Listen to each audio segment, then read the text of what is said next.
milestone in the number of COVID-19 cases today, more than 10,000 now.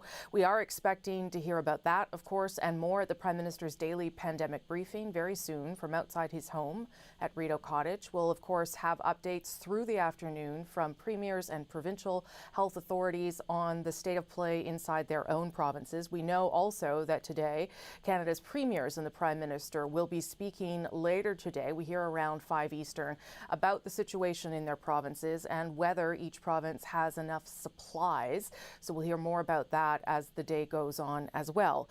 So as I said, more than 10,000 cases of COVID-19 in this country, 131 deaths, and an important number to keep your eye on as well, 1,800 Canadians now recovered from the virus. We know, of course, that these numbers are not up to date by the minute, and we know that they don't really paint a picture of what is happening in terms of the pandemic inside our country. The biggest concern right now, vulnerable populations like those long-term care centres, particularly the one everyone is watching now in Bobcaygeon that have been hit hard, but also community spread, which now accounts for 67% of new cases. As we wait for the Prime Minister, my colleagues, Power and Politics host Vashi Capellas and the CBC's Catherine Cullen join me here today. So that is obviously a stark and maybe worrisome number for many people, more than 10,000 cases. Obviously, not everyone is being hospitalized. Not all of them are in terms of intensive care. We know that the fatality rate is still about 1% or so, at least in terms of the reported deaths that we know about. And the general consensus from public health officials seems to be the health care system still has the capacity for this. But we know as well that more testing is being done and preparations are being made for what I think it's fair to say, the Deputy Prime Minister certainly said it yesterday, the fact that this is going to get worse before it gets better. What are we expecting to hear from the Prime Minister today, Vashi? Yeah, I think a lot of messaging that speaks to exactly what you just laid out, Rosie. I'm not expecting any big new announcements. We got a lot of new details yesterday from both the Prime Minister and the Finance Minister where that wage subsidy program is concerned. And I know there are still a lot of people sort of questioning, what do I qualify? How do I qualify? Those details at least are now available. So I think today is more focused particularly on messaging around heeding the warnings that we keep talking about and that we keep hearing from various public health officials, minding the physical distancing, staying inside as long as you can, only leaving to go to the grocery store once, that kind of thing. There is a lot of anticipation right now focused on whether or not those measures are beginning to work. Are we starting to see signs of that? It does depend on the province that you're in, and I think that call with the premiers will also be extremely significant. Expect to hear something about that and the working relationship with the provinces right now. When you talk about, for example, the level of preparedness that the hospital systems in this country have, it does vary province to province, and so does, for example, the hospitalization rate of this or the ICU capacity. We don't even have the data necessarily from each province at this point where those things are concerned. And also when the supply aspect of it all comes in, we have been talking yesterday about François Legault, the Premier of Quebec, laying out that he thinks he only has 3 to 7 days of certain supplies, and an acknowledgement yesterday from the federal government that even their emergency stockpile might not be enough. Again, it does depend on the province. I heard Premier Jason Kenney from Alberta say they have what they need. Newfoundland is worried about it. Quebec is worried about it. So that kind of coordination, the distribution of those supplies and even the acquisition of them are all questions that the Prime Minister, I think, will get from reporters, but also from premiers later today. Yeah, I think that's all a good point, and I'll bring you in on that, Catherine, because Quebec accounts for about half of the country's cases right now, of COVID-19 cases, and there are a few reasons for that. Partly because spring break in Quebec happened a little bit before. We've talked about this, other places in Canada, partly because testing has increased. But we see in Quebec, some much more extreme measures now to try and make sure that nothing further happens. For instance, this move now to shut down the traffic traffic, the cross-border traffic here between Ottawa and Gatineau. But the concern around personal protective equipment, it seems real on the front lines, is certainly real in Quebec, but Vashi's quite right. It really does depend who you're talking to. I've talked to a number of doctors and nurses during these specials, and the vast majority of them feel pretty well equipped. So it is really hospital dependent, region dependent even. Absolutely. And another, I mean, you talk about the numbers coming out of Quebec, Rosie, another really striking statistic, more than 500 long-term care facilities in that province have at least one reported case of COVID-19. So Quebec struggling on a number of fronts, doing things like putting in, as you mentioned, checkpoints in different parts of the province, trying to restrict movement within parts of the province as they try to deal with what is a growing outbreak. Certainly we can expect that to be part of the conversation with the premiers later today, and I think it's clear that that question of personal protective equipment is a major one. The government announcing yesterday it will spend up to $2 billion to procure more of this protective equipment, but the questions are obviously pressing. Our colleagues at Radio Canada have a really compelling report on their website this morning talking about what is essentially, the way it's described there, certainly something of a war internationally, right? Talking about equipment actually being bought off of airport runways, essentially. It's headed to one country, another country tries to buy it up. So it's clear that there's a real sense of competitiveness out there. Public health officials here in Canada, in many cases, trying to offer assurances, but that competition, that effort is certainly an ongoing one. And we did hear from the Deputy Prime Minister yesterday, Chrystia Freeland, that Quebec was going to get some more equipment. So it's something that the federal government is hearing clearly, but it is an ongoing challenge around the world and certainly in this country too. Okay, as we wait for the Prime Minister to emerge there from his home, I do want to go to Mona Niemer, here in Ottawa. She's the Chief Science Advisor of Canada, to talk a little bit more about some of the testing and the data parts that, you know, we as lay people try to understand. Mona Niemer, maybe I can just ask you to start with how you think we might be doing in Canada. There have been lots of questions of provinces and of federal officials around the data and trying to understand the data. If you were to say, give us an example or a comparison to another country, South Korea, Italy, where would you say we are going in the scheme of things? Good morning. I hope we're going more towards South Korea than Italy, although Italy is ramping up its testing and its data sharing. What you want is to be set up actually to do it before you hit the peak of the epidemic, because this is when your frontline healthcare workers are actually swamped with care, and data becomes, you know, a sort of secondary issue for them. So I think that we've put things in place now, and we have more data that's coming from the provinces and from the National Microbiology Lab as well. So let's hope that we're heading in the better condition in terms of data. We've been calling for more testing. So I'm pleased that we're having more testing done. So the numbers should not necessarily scare us. They may reflect, as you said, the fact that we're doing more testing, right. And that's critical. More than 250,000 tests completed when we got the last update from public health officials, probably higher now. We talk about when we're going to hit the peak, and Dr. Tam talked about that a little bit yesterday and how hard it is to determine. Do you have any sense from the data that you've seen about when we might hit the peak? It's very difficult to tell, you know, with precision when we're going to hit the peak, and the peak may hit at different times in different provinces, so it's not necessarily the same time across the country. I think that generally the modelers are telling us that you know, we're heading towards that in the coming week or two, but again, it can vary greatly between one province and the other of the country, and for that matter, from one area in a province to the other. Is there a province right now that is particularly troubling for you? I point to Ontario because it does seem like there is a real lag in the data, or a lack of data. Would that be of concern to you, or is there another place that is worrying? Well, based on what we're seeing and the number of tests, I have to say that I am a little bit preoccupied by the situation in Ontario, because we should be doing more testing in Ontario. And I hope that they're going to be able to ramp this up. I know that they've decentralized the testing towards the academic hospitals as well. and other academic labs are stepping in as well. So yes, I'm preoccupied by the lower number of tests that we're seeing in Ontario.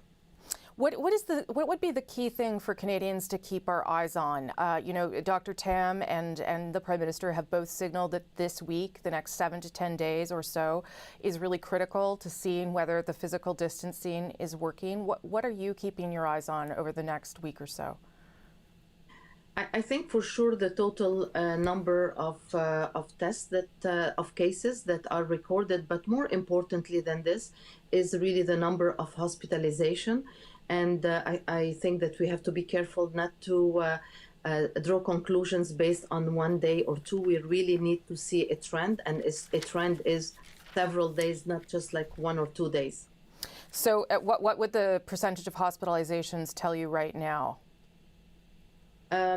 Well, given that the number of hospitalization, well, first of all, let's remember that the folks who are hospitalized, most of them actually recover, and there's only a very small percentage that will go into more complications and ultimately perhaps death.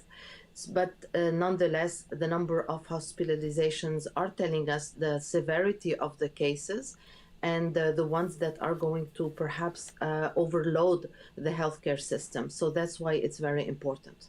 You have talked about previously doing more testing, particularly trying to start using the blood testing model, which would give us a sense of who has already contracted the virus. Would you like to see governments broaden the testing criteria, and how quickly should that be happening?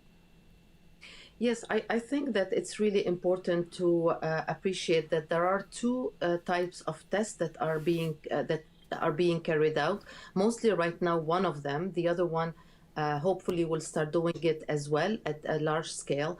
The first one is what we're doing now, the DNA test, which determines who presently has the virus. The blood test determines who actually was infected and evidently recovered. And together they give us a better sense of the percentage of people who have been infected and the number who have recovered. This is very important in terms of calculating the exact infectivity rate, if you want, like how many people are infected by one person. The other one is the percentage, of course, of fatalities and the percentage that are needing hospitalization.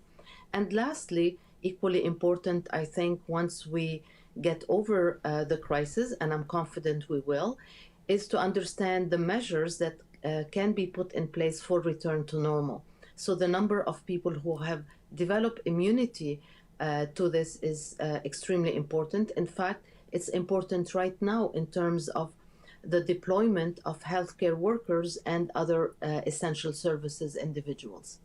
Can I ask you to weigh in on the mask debate? There has been some, I guess, maybe conflicting advice or not clear advice on whether it is the most useful thing for people who are not infected to wear not a medical grade mask, but a surgical mask or a homemade mask. What is your opinion on that?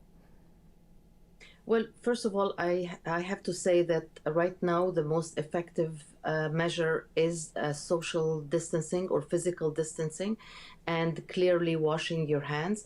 Without going into a lot of details about the masks, of course, the masks are protective, and that's why we want to have them for the healthcare workers. Homemade masks are not as effective. And sometimes even masks that are, surgical grade masks, if you don't know how to wear them, and there are a number of studies that actually show that people who are wearing masks still touch their faces, and they touch their face sometimes more often than others. So it's really uncertain and unclear whether the masks would be effective. Certainly right now, putting the population out with masks is not recommended, is definitely not the most effective way of dealing with this crisis. Mona Niemer, I only have about 30 seconds before the Prime Minister comes out his front door. We talked about how we are doing in terms of other countries and testing. Do you think that we are close to flattening this curve? Do you think we will be successful? I think we will be successful. I think it's, again, it depends on every one of us. But certainly we have taken the measures earlier than other countries, and I'm confident that we are flattening the curve. I think the question is, how flat is it going to be? And that, again, is dependent on all of us. Okay, Mona Niemeyer, Chief Science Advisor of Canada. So good to speak with you, and I appreciate your big brain on all these issues that we are all trying to understand in real time. Thank you so much. Thank you, and thanks to the media for your good work. Thank you. We appreciate that very much. All right, as we stand by here and wait for the Prime Minister to emerge for his daily update to Canadians on the pandemic, we are expecting, as we talked about earlier, that the Prime Minister will speak with premiers later today. Of course, premiers have also been in close contact with the Deputy Prime Minister, who's chair of the COVID-19 Cabinet Committee, where they have been discussing the various challenges, both from containing this on a public health perspective, whether or not there is enough equipment in certain parts of the country, what more is needed, but also economically, which is obviously the other huge challenge from this pandemic, which will, go on even after the worst part of this is over. But one of the messages that we have been hearing from the Prime Minister and from his colleagues is that really this is not the time to let up on that physical distancing, that is still so vital to making sure that we emerge from this faster and healthier. Here is the Prime Minister of Canada. Bonjour tout le monde. Good morning, everyone. It is clear that the last few weeks have been quite difficult for a great many people. You were wondering how you could work from home and how you were going to be able to pay your bills after losing your job. That can be tough to stay positive, and it's normal for you to be frustrated. But if you are going through a particularly dark period, ask for help. There are people out there who can help you. And if you think that a friend or a member of the family needs help, give him a quick call. Tell him that you're there to listen. We are going through a difficult time now, but we're going through this together, and help is coming. This evening, I'll be chairing a First Minister's meeting with the premiers. We're going to talk about how to continue working together to keep people safe and supported. Over the last few weeks, in the face of an unprecedented challenge, we've seen all levels of government cooperating on a response. And going forward, that collaboration will become even more important. We will be there to support the provinces and territories with whatever they need.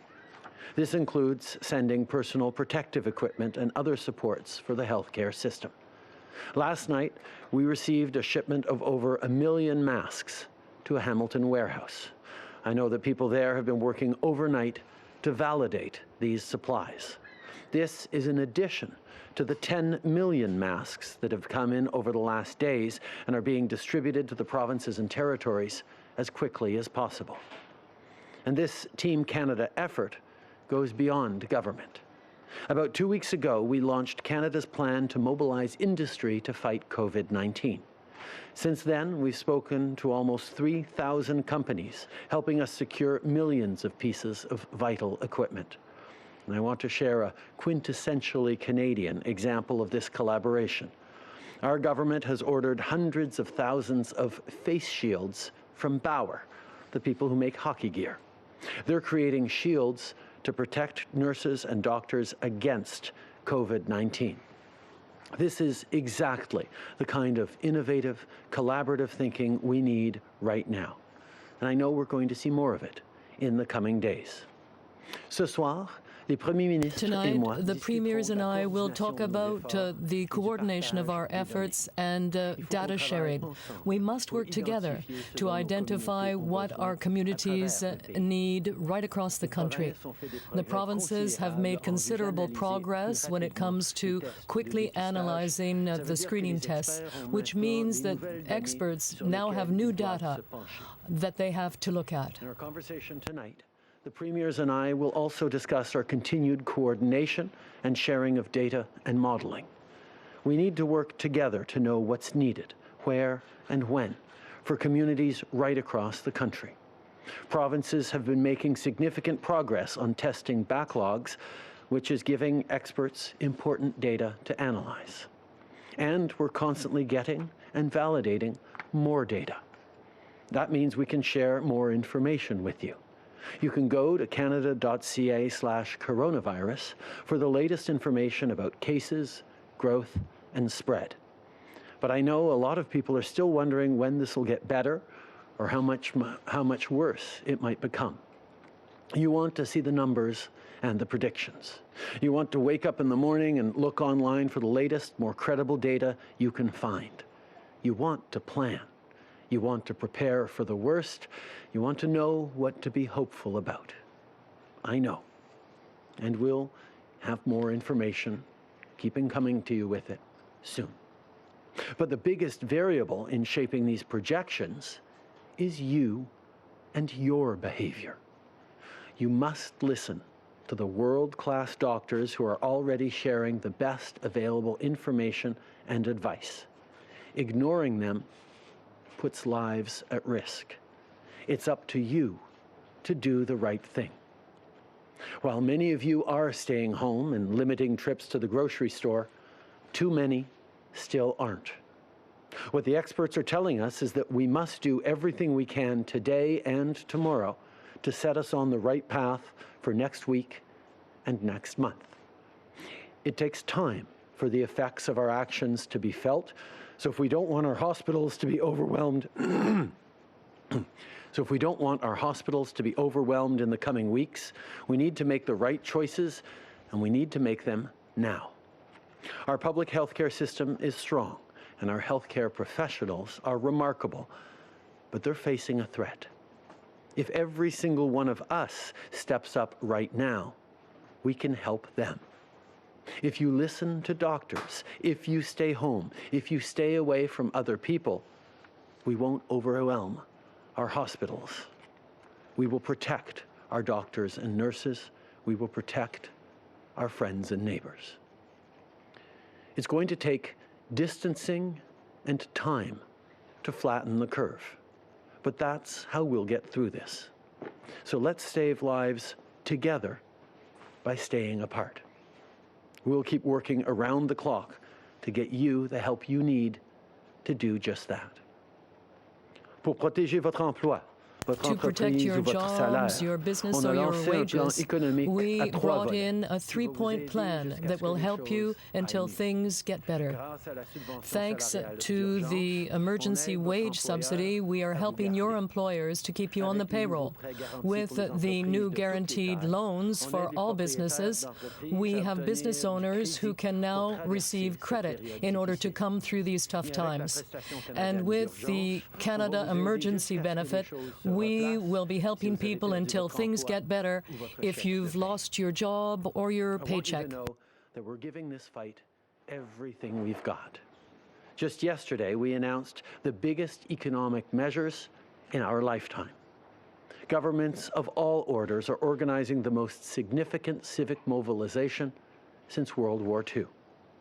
Doctors and nurses, truckers and air cargo operators are scaling up operations to levels we've never seen before in our history. But here's the truth. None of that will be enough without your help. The idea of serving one's country changes from one generation to the next. Your grandfather may have served his country by going abroad and fighting a war. Your mother may have fought for more equality. But now it's your turn. It's your turn to contribute to the general effort. You can serve your country by staying home and following the rules. I know that that may seem simplistic, but it's the only way to come through this trial. Every single one of us has to do his part. We must all sacrifice our routine so that life will return to normal at some point. I know that we can and that we will together. Merci beaucoup, Monsieur le Premier ministre. On va commencer par la période de questions par téléphone. Modérateur, le plancher est à vous. Merci. Thank you. Merci. Première question, Nina Dib, La Presse canadienne. À vous. Oui, bonjour, Monsieur Trudeau. Good morning, Mr. Trudeau. I'd like to talk about the supply chain and PPE. We're hearing all sorts of stories about medical equipment being diverted. Have you been talking to the Americans about medical equipment intended for Canada and the need for that equipment to come to Canada? Now, I was very, very concerned when I read the report about medical equipment being diverted, and we will certainly be following up on that, and we understand the concerns of Premier Legault and others in that regard. We will be following up with Ministers Blair and Garneau to ensure that we know exactly what happened, and particularly to ensure that equipment intended for Canada comes to Canada. I've heard reports on this issue, and of course they're concerning. We need to make sure that equipment that is destined for Canada gets to and stays in Canada, and I've asked ministers to follow up on these particular reports. We are working not just here at home, but overseas as well to ensure that the equipment that Canada has ordered makes its way to Canada. And will you or have you raised this issue with the U.S. administration? Did you get any guarantees, or have you already received such guarantees with the U.S.? We are working with the Americans, and we are following up on that specific issue. We're working together, and we understand that the needs in the U.S. are very extensive, but it's the same in Canada, so we have to work together to ensure that we can control the spread of this virus. So we're working with the U.S., and we will continue to work with the U.S. to ensure that we have the equipment that we need. Thank you. Merci. The next question, Alex Ballingal, Toronto Star, line open. Morning, Prime Minister. You mentioned getting more information on the numbers and predictions soon. What does soon mean, and what information specifically are you referring to? I think, first of all, we can highlight that there has been tremendous transparency on the raw data, on the numbers of cases, on where they are, and we're, of course, adding to and collaborating closely with the provinces on making sure that those numbers get out there. The question of analysis of those numbers is the next question. People want to know what the model is, how long they're likely to be in this situation, when kids can see their friends again, when we're going to be through this phase and get back to work. Those analyses depend directly on Canadians' behaviors. They depend on whether or not people follow the rules around social distancing, around staying 2 meters apart, around isolation, about not going out for groceries more than once a week if you can. These kinds of things will have a direct impact on which of the various models that are out there will be the one we take. And we're going to continue to work on those analyses. We're going to continue to crunch the data and numbers, and we're going to continue to be open with Canadians about those expectations. Okay. I understand that people want more information. They want to know how long we're going to be in this situation, when they're going to be able to get back to their jobs, and when they're going to be able to see their friends, particularly the young people out there. But we are sharing the data, in other words, the number of cases there are, where the cases are each day, so that people can know what's happening. But they're also interested in the analysis of that data and the modeling that may let us know how long this could last. Now, obviously, those models depend directly on the behavior of Canadian citizens today, yesterday, and tomorrow. That's why it's so important that every single one of us does what is necessary, follows the rules, stays home, keeps a safe distance, and minimizes their contact with anyone else, so that we can succeed in coming through this. Just as a follow-up, you yourself a couple days ago described some of the scenarios as fairly dire. Why is it that you can't release the projections that you have now, the range of scenarios that you've talked about, from things working to things being fairly dire? I think people can imagine a range of scenarios that shows everything from everyone gets suddenly better within the next few weeks to this situation just keeps getting worse and we face a situation like some other countries in the most dire situations have. There is a range out there, and just highlighting that range is not as useful or important as being able to get clearer numbers and clearer analysis of what we are likely to face. But everything that we are going to face will be directly linked to how people behave today. And that is why it is so important that people stay home, that they continue with the social distancing, continue keeping 2 meters apart, continue to look to minimize their movements as much as possible so that we can get through this in the best shape possible. Okay. I understand that people may imagine all the different scenarios that could be from not too serious to very, very serious, as we've seen in other countries. But the important thing for us is to be able to provide realistic modeling, and that depends directly on the behavior of Canadians today.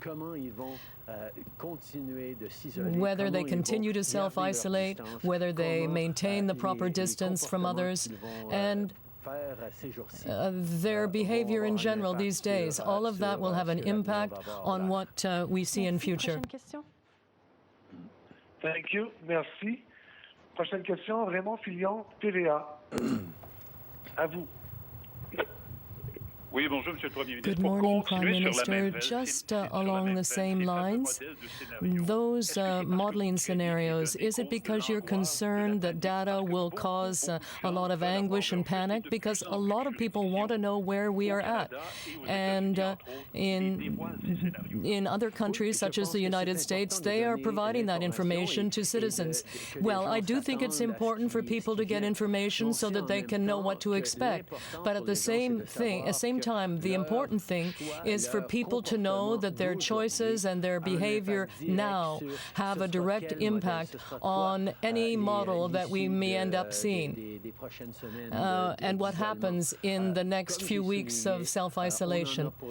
As I said, we're going to be in this position for several weeks and perhaps several months, but we need to send a clear message to Canadians, and in order to give clear information to Canadians, we need to analyze the data.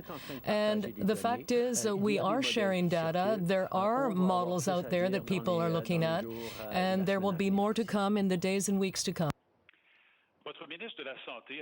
Your health minister said that the healthcare system is not in a position to deal with a huge surge. Now, why is it there wasn't enough PPE in the national stockpile?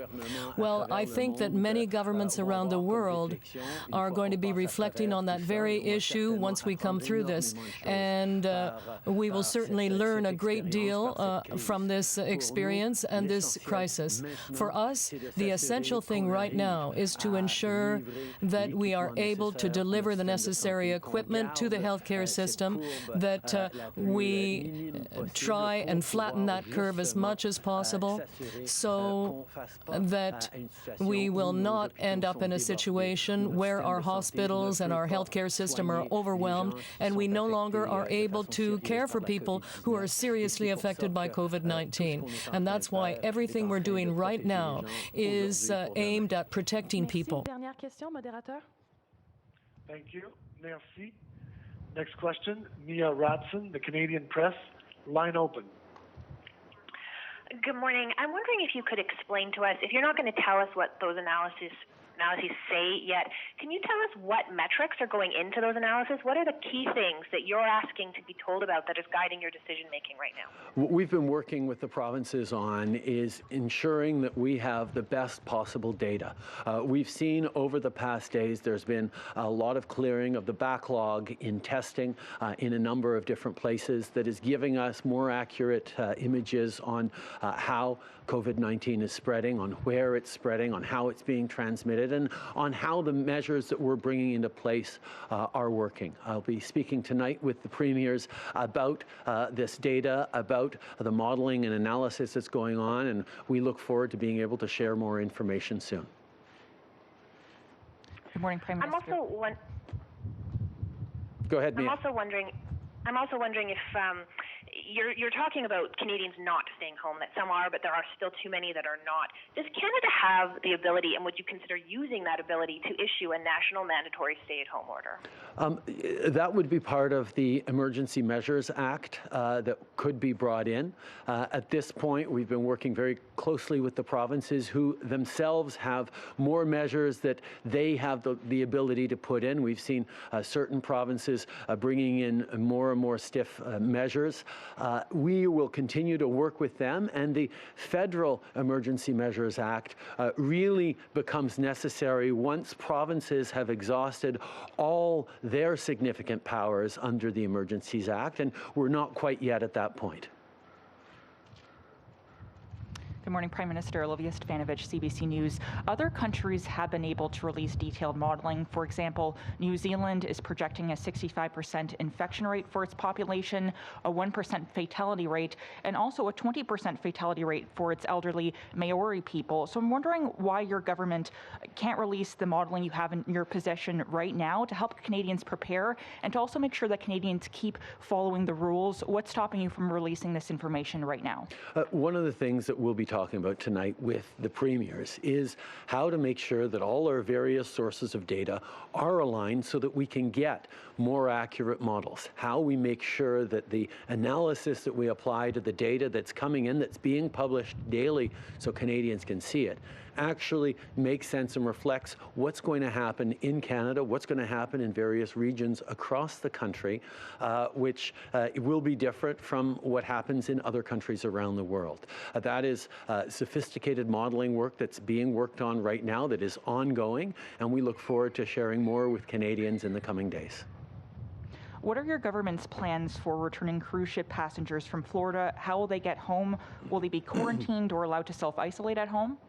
Anyone who returns from overseas needs to be quarantined for 14 days, needs to be isolated so that they do not spread COVID-19 in the population. We've received many, many Canadians who've returned home over the past couple of weeks.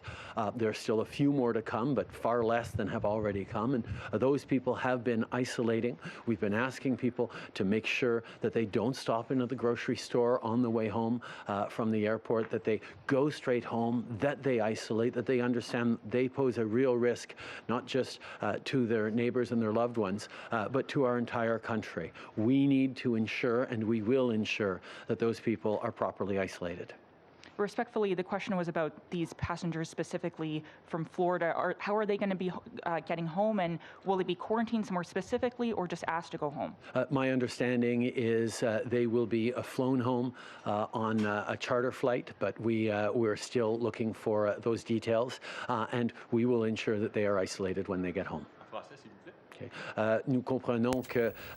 We understand that there is a charter flight that will be bringing them back to Canada, and of course, they will be isolated when they return. Minister Janet Silver, Global News. Just to go back on the modeling numbers, the data, why not release the numbers now if we're really trying to get Canadians to understand the difference that their behavior makes? Given the warm weather, given people want to go outside, why not release the numbers now so that they really understand just how much of an impact their behavior will make?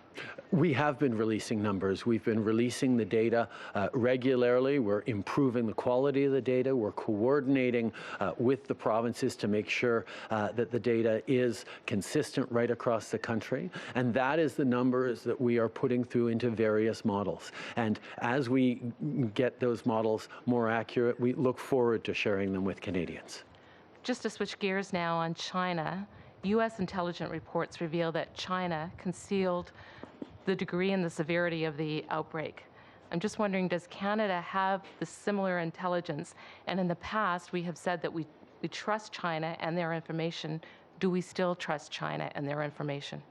We know that countries around the world have been sharing information with each other on their cases and on what has been effective in terms of measures. We've learned a lot from South Korea, Singapore, and other countries. We've learned, unfortunately, a lot from Italy as well in terms of what worked and what didn't work there.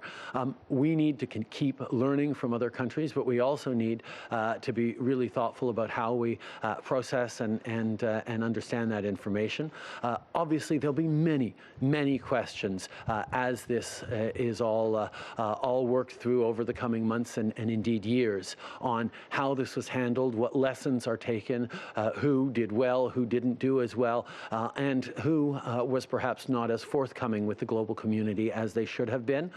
Those are questions, though, for future times. Our focus right now is on getting through this in a way that keeps Canadians whole and safe. We recognize that there is a great deal of information out there about what various countries have done, and we can learn from what has worked or not worked around the globe. But in the months and years to come, there will be a great deal of reflection and analysis as to what country did this, how did they manage the crisis, and whether there are countries that were not honest with the rest of the world.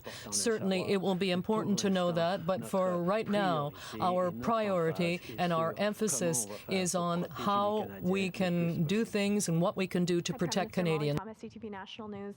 The Canadian Centre for Policy Alternatives released new numbers today that said over 800,000 Canadians will get no income support during this time. These are people that were unemployed or looking for work before the crisis. Of course, they don't qualify for EI. They're not going to get that emergency benefit. Are you looking at anything to help these people? Yes, absolutely. We're looking at ways to help everyone in Canada that needs it. The two measures we put forward, the wage subsidy through employers and the Canada Emergency Response Benefit, will help millions of Canadians, but we know that there are many vulnerable people who won't be able to access this support, who will need extra help. We're making sure that we're flowing funds through shelters, through nonprofits and charitable organizations as well, but there will always be more to do to make sure that everyone, particularly our most vulnerable, are able to keep themselves safe and keep our communities safe by being able to do the right things and have the support. We recognize that even with the unprecedented measures we've introduced, with the Canada Emergency Response Benefit and help for employers and employees, there are people who will not qualify. And therefore, we're going to continue to work particularly to help the most vulnerable Canadians who need support during this difficult time in order to protect themselves and protect the community. So that's why we will continue to reflect and see what we can do to help people so that we can come through this together. Atlantic Canada provinces have blocked entry of people from outside their provinces to keep people safe. Of course, Quebec now has police checkpoints along the Ontario border. If you enacted the Emergency Act, obviously this could all be uniform in line across the country. So should we be locking down each province in lieu of that? I think every province is going to look at what its own needs are. The Northern Territories, for example, brought in very strong measures much earlier on than anyone else because they recognized the extreme vulnerability of remote northern populations to an infectious disease like this one. Every different province is looking at what measures it needs to take, and the federal government will provide the support to all provinces that need our support as we move forward. Yes, there is a Federal Emergencies Act that we can bring in, but as I said, the moment to bring that in is really when there are things that the provinces and Canadians need to see done that can't be done by the provinces. And we will continue to work very, very closely with the provinces and all jurisdictions to ensure that the tools that everyone has at different levels are used as they need to be. Bonjour, Monsieur Trudeau. Louis Blouin, Radio-Canada. Radio-Canada. Good morning, Mr. Trudeau. As certain medical equipment becomes more difficult to secure, are you concerned that the provinces will become more protective of their own PPE and perhaps not as inclined to share? Is that part of your concerns, and will you be discussing this with the premiers? We want to ensure that once we come through this time where there may not be enough equipment available, that we're in a place where Canadian production is sufficient for the entire country, and even once we have enough for ourselves, to be able to share that equipment with other countries that need it. This is something we're working towards now. In the meantime, we can ensure that all the regions receive all the equipment they need. We know that needs are different from one region to another, and that's why we're coordinating all of this with the provinces. Mr. Trudeau, you seem to be have a bit of a scratchy throat today. So are you still okay? Are you still healthy? Oh, yes, I'm very healthy. You know, I spend an hour with you every single morning, and perhaps maybe I should wear a scarf. But no, I'm absolutely fine, and thank you for asking about it. Yes, you noticed I may have cleared my throat a couple of times today. There is absolutely nothing to worry about. I have no symptoms of COVID. It perhaps means that I should get back to wearing my scarf, even though it's nice and sunny out this morning. But thank you all for your concern. I'm doing just fine. Merci, c'est ce qu'il me fait à la conférence de presse d'aujourd'hui. Bonne journée. Merci tout le monde. All right, that's the Prime Minister of Canada, experiencing the same thing we all do these days. If you cough, everyone turns and looks at you and wonders if you're okay.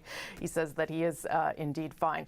Let's bring in Vashi Kapelis and Catherine Cullen, who've been standing by and watching the press conference with me. I'll just give a couple updates on some equipment updates that I thought the Prime Minister gave that were important, that they received 10 million masks over the past number of days, and that Bauer is now going to start making face masks instead of hockey gear, which I guess makes a whole lot of sense. But the primary questioning point, and even the message from the Prime Minister today, was really around data and how much data and information the Canadian government will be sharing with Canadians, given that they had about a week ago said that they would share more. And it sounds like that's still the plan, but it isn't happening quite yet. Vashi. Yeah, Rosie, and I thought it was a bit of a pivot from yesterday, from the positioning of the federal government and the Prime Minister yesterday, and certainly more of an acknowledgement that Canadians are interested in that data and more so the analysis of the data. The Prime Minister pointed out that there is transparency right now around the data, just sort of raw data, right? So we get to find out every day from provinces, from the federal government, how many cases there are, how many hospitalizations, what the mortality rate is. So that is true. But what we are lacking, that we have seen at some provincial levels, so in Alberta and BC, for example, or even south of the border in the United States, is more detailed modeling on various scenarios that could play out based on not only projections, but current behaviors. Now, as I mentioned yesterday, and I would reiterate today, the Prime Minister is right that our behaviors right now are going to obviously have a major impact on whatever happens. That is why it's so important that we do observe all those rules around physical distancing and everything that we've heard from public health officials. But there is a keen interest among the public, as has been evidenced throughout other jurisdictions, to find out, well, what kind of possible scenarios are we dealing with based on whether we go full out with mitigation efforts, whether some provinces don't, et cetera, et cetera. And so what the Prime Minister said today was that he acknowledged that data and that analysis should be provided to Canadians. He said it would come soon. He didn't, when pressed, detail what soon meant, but he also predicated it on data sharing with the provinces, and that information coming from the provinces, more testing being done, more analysis of that testing, and then being sent to the federal government. So we're still lacking a very specific, clear timeline on when those models will be made available. And he was pressed repeatedly about why can't they be right now. But there was a more clear, I think, acknowledgement from the Prime Minister today that Canadians do want to know the analysis. They want access to that analysis. Yeah, I mean, I think that's only natural as human beings, right? That we would want a sense of how bad it might get, when that might happen, when it might be over, what kinds of things we're looking at. The president in the U.S., you know, did largely have to present that modeling, I think, for political reasons, because he had downplayed the severity of the virus for so many weeks, not to mention the way he generally undermines journalism and reporting. So it was probably necessary for him, in order to give that information to Americans, to get them, fully understanding the concept of it.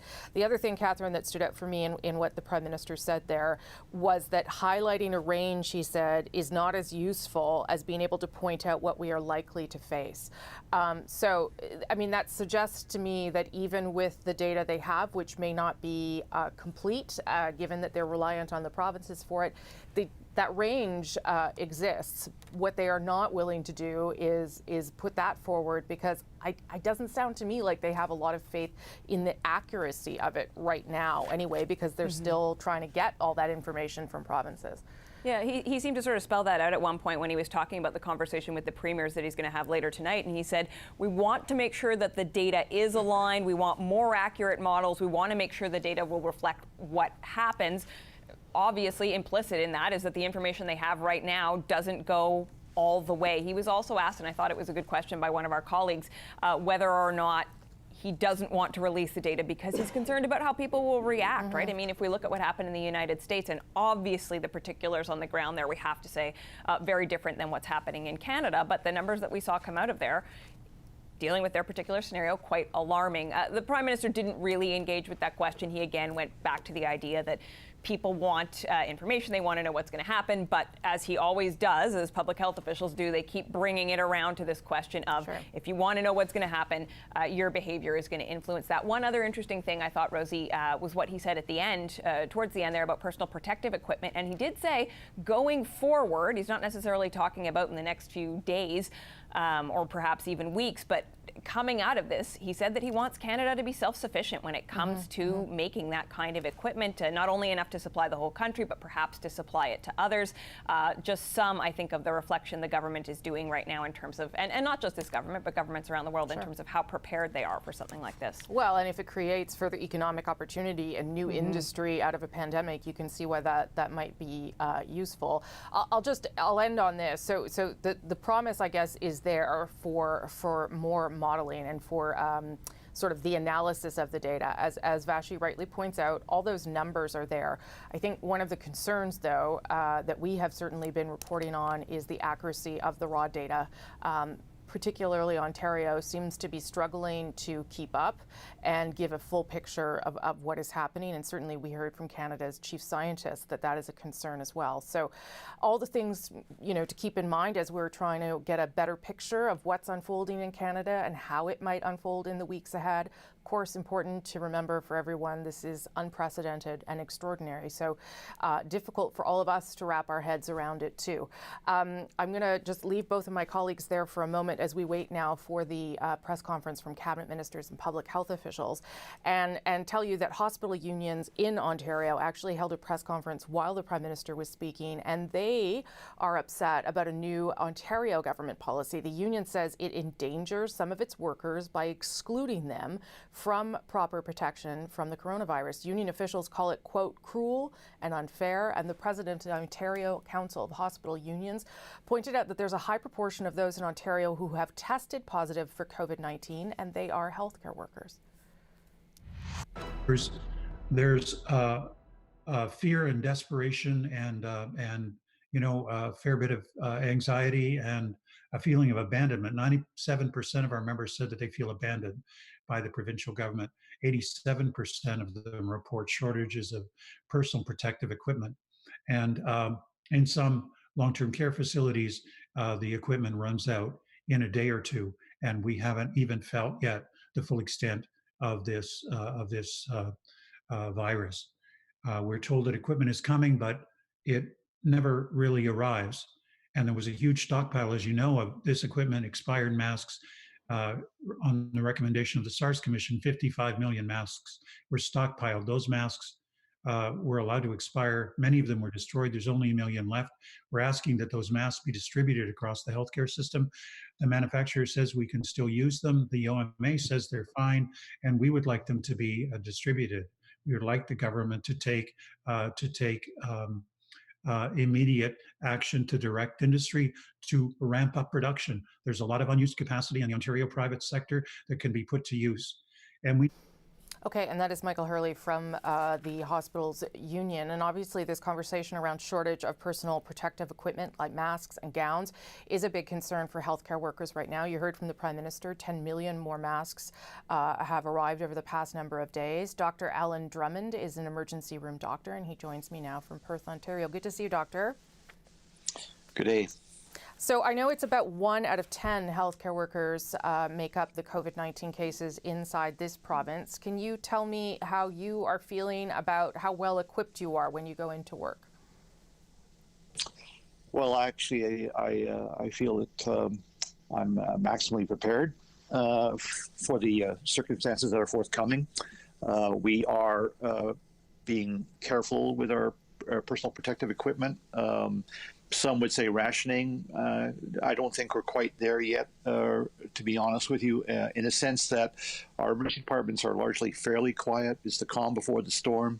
And so the equipment that we have currently, I think, is adequate for the current circumstance.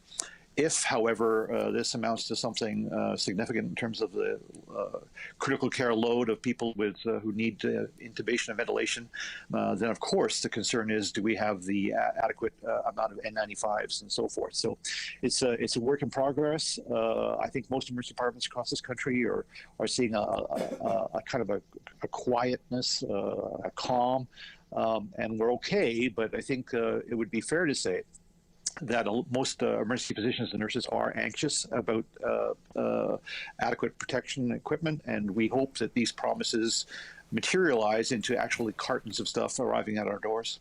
So when you say you're not quite at rationing things, where are you then? You're cautious when you're using equipment because you don't feel you have a stockpile within the hospital, or describe to me where you think you're at. So, you know, right now, the emergency departments across this country are fairly quiet. And that's either because the people are getting the message about social distancing or because there's panic and fear. And so the volumes aren't there. Yes, we are starting to see COVID patients, even in my small town. But the level of you know, people requiring critical care intervention is fairly low. And so therefore, you know, using sort of droplet precautions is probably adequate at this point. That's not to say, however, that we're not, you know, concerned, because we understand from our colleagues in both Italy and New York City that it's not a gentle ebb and flow. Suddenly they just appear on your door and you're overwhelmed. And so we need to have some kind of personal assuredness that these aren't just promises, that these will materialize in the coming days, actually. So what are your concerns around your town in Perth and the capacity if there is a surge? Obviously, it would be, you know, sort of not just in your area, but if there was a surge, would the hospital be prepared for it? Well, we have been preparing. You know, over the last several weeks, we've had this bit of lead time where we could see what's happened in Italy and New York City, and I think it's fair to say that both our hospital as well as emergency departments across this country have taken that lead time and channeled a lot of the anxiety into positive energy and preparedness. We can't predict what's going to happen. All we can say is that we will do our absolute best given the circumstances that present. So we are as prepared as we are going to be, I think, in terms of the emergency department setting. In terms of would we be overwhelmed locally in Perth, the answer is absolutely yes. We have one negative pressure room. We have one ventilator for a hospital of 50 people and serves a community of 25,000. You may have heard about my colleague, Dr. Alain Gauthier, a GP anesthetist who jerry-rigged 4 anesthetic machines to allow us to ventilate 8 further patients. So he's taken our ventilator capacity from 1 to 9 in about 10 minutes of jerry-rigging. And so, yeah, we're as prepared as we can be, and we'll do our best. Again, if we're overwhelmed, we're overwhelmed. All we can do is look after the patient in front of us on the stretcher with one eye to what's happening in the waiting room, the ambulance offload ramp, and the other eye, I guess, of our third eye, to greater societal demands and what the community will need. So it's part of the clinical equation now. It's not just the patient in front of us, but our greater community and their time of need. I only have about 30 seconds, Doctor, but are you worried about yourself? Are you worried about going into work? How concerned are you for your own well-being? So I'm 66, and I'm at a higher risk, I suppose. But no, I'm not concerned. I mean, I'm obviously careful, and my wife reminds me constantly to wash my hands and all that kind of thing. And I am. I'm doing all the right things. I'm almost eating tofu. But the bottom line is, it's my job. It's my community. We're going to serve, and we're going to live up to the challenge. Doctor, so good to talk to you. It's been such a, I have to say, such a pleasure getting to speak with so many medical professionals during all this. You are impressive human beings. Good luck, Doctor, and we'll check in as things unfold. All the best. All right, that's Dr. Alan Drummond, who, as you see, also has to be reminded to wash his hands. So it's not just you, it's also doctors. All right, we're standing by now for an update from federal cabinet ministers and public health officials. You are watching CBC News. I am Rosemary Barton. We'll see you back here tomorrow.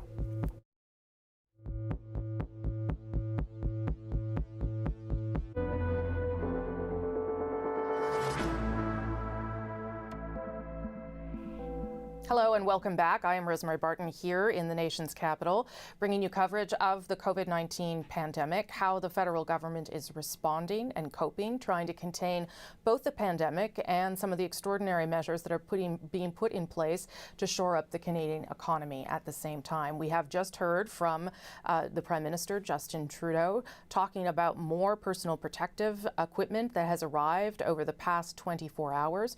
We have also hit a milestone in this country, marking now 10,000 cases. The Prime Minister set to speak with premiers later today about how well equipped their provinces are for what many believe will be a critical number of weeks ahead. Let me show you a little bit more of what the Prime Minister said moments ago. I know a lot of people are still wondering when this will get better or how much worse it might become. You want to see the numbers and the predictions. You want to wake up in the morning and look online for the latest, more credible data you can find. You want to plan. You want to prepare for the worst. You want to know what to be hopeful about. I know. And we'll have more information, keeping coming to you with it soon.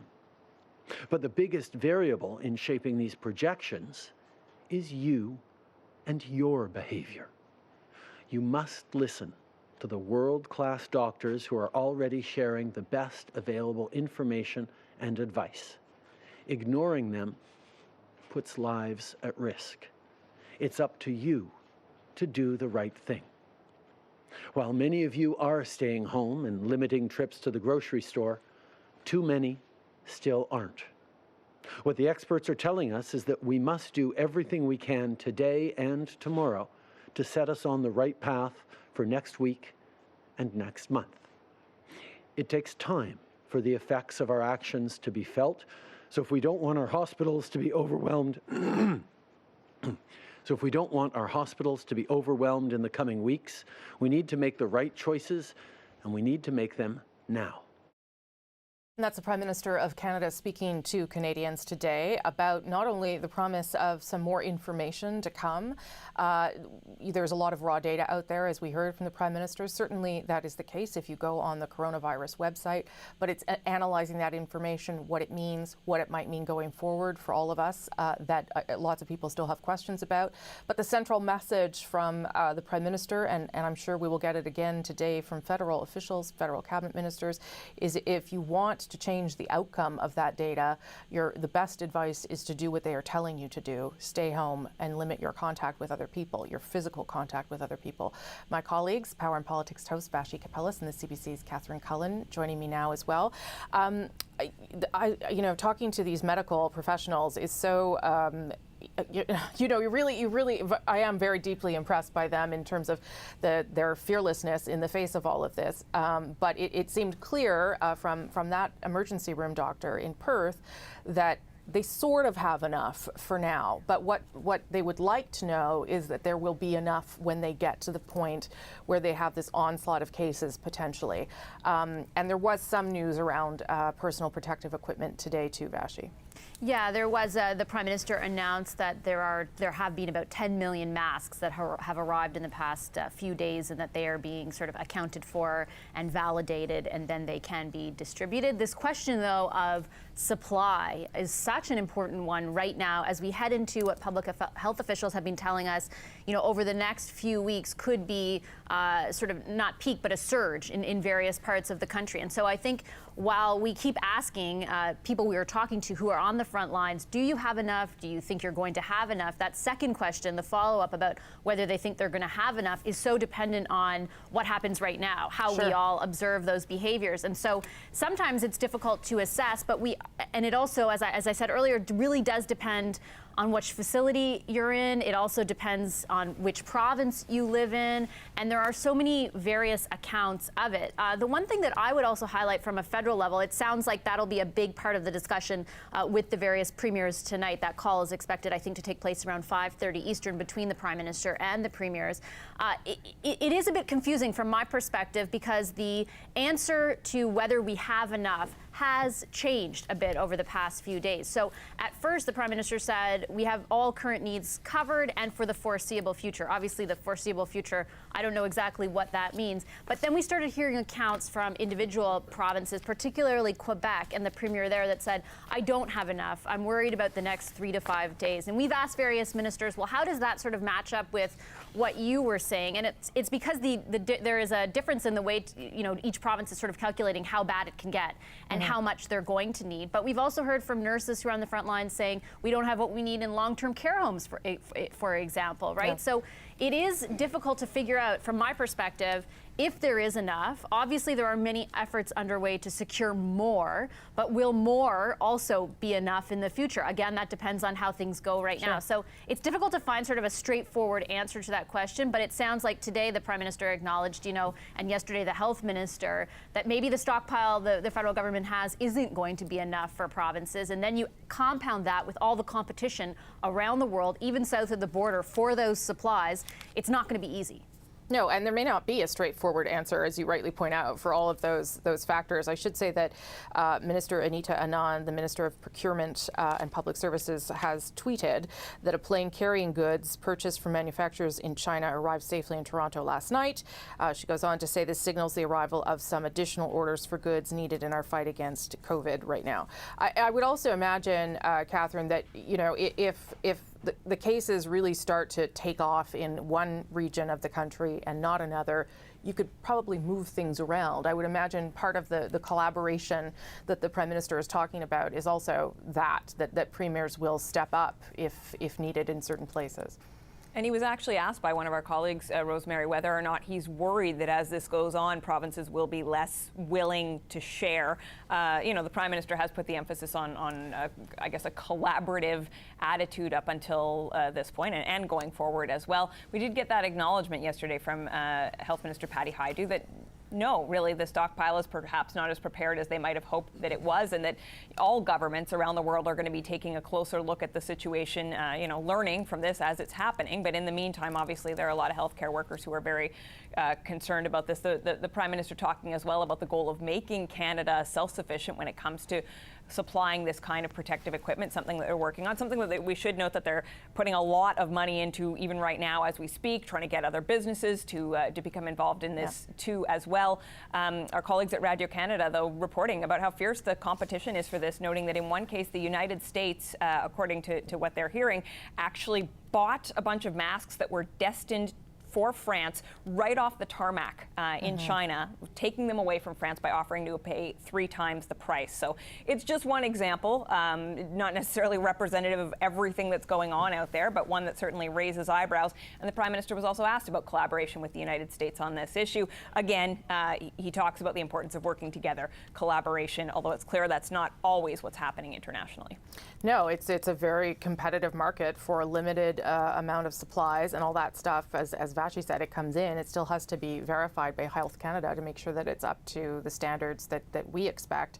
And it explains in large part why, as you both rightly point out, industry is trying to get online as quickly as possible to create some of this stuff in-house, so that the competition aspect, the procurement of this aspect of this probably probably, isn't needed as much.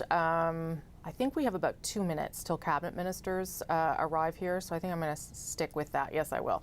All right, so we are expecting an update here from cabinet ministers and public health officials on sort of the measures the federal government is taking today, the state of play in this country right now in fighting the pandemic, after hearing, of course, from the Prime Minister, who is going to speak to provinces tonight at around 5:30 to get a handle on how the provinces are doing, what might be needed from that perspective. I believe today we will also hear from the Minister of Foreign Affairs, Global Affairs, Mr. Champagne, about repatriation efforts. There are more and more flights that have been scheduled from India, from Pakistan, from countries around the world to try and get Canadians back as that diplomatic effort, consular effort continues as well. I believe he is there to give us an update too. Here's the Deputy Prime Minister, Chrystia Freeland. In our fight against the coronavirus, Canadians must continue to practice physical distancing. Stay strong and stay at home unless you are doing essential work like stocking the shelves of our grocery stores or working on the front lines of our healthcare system.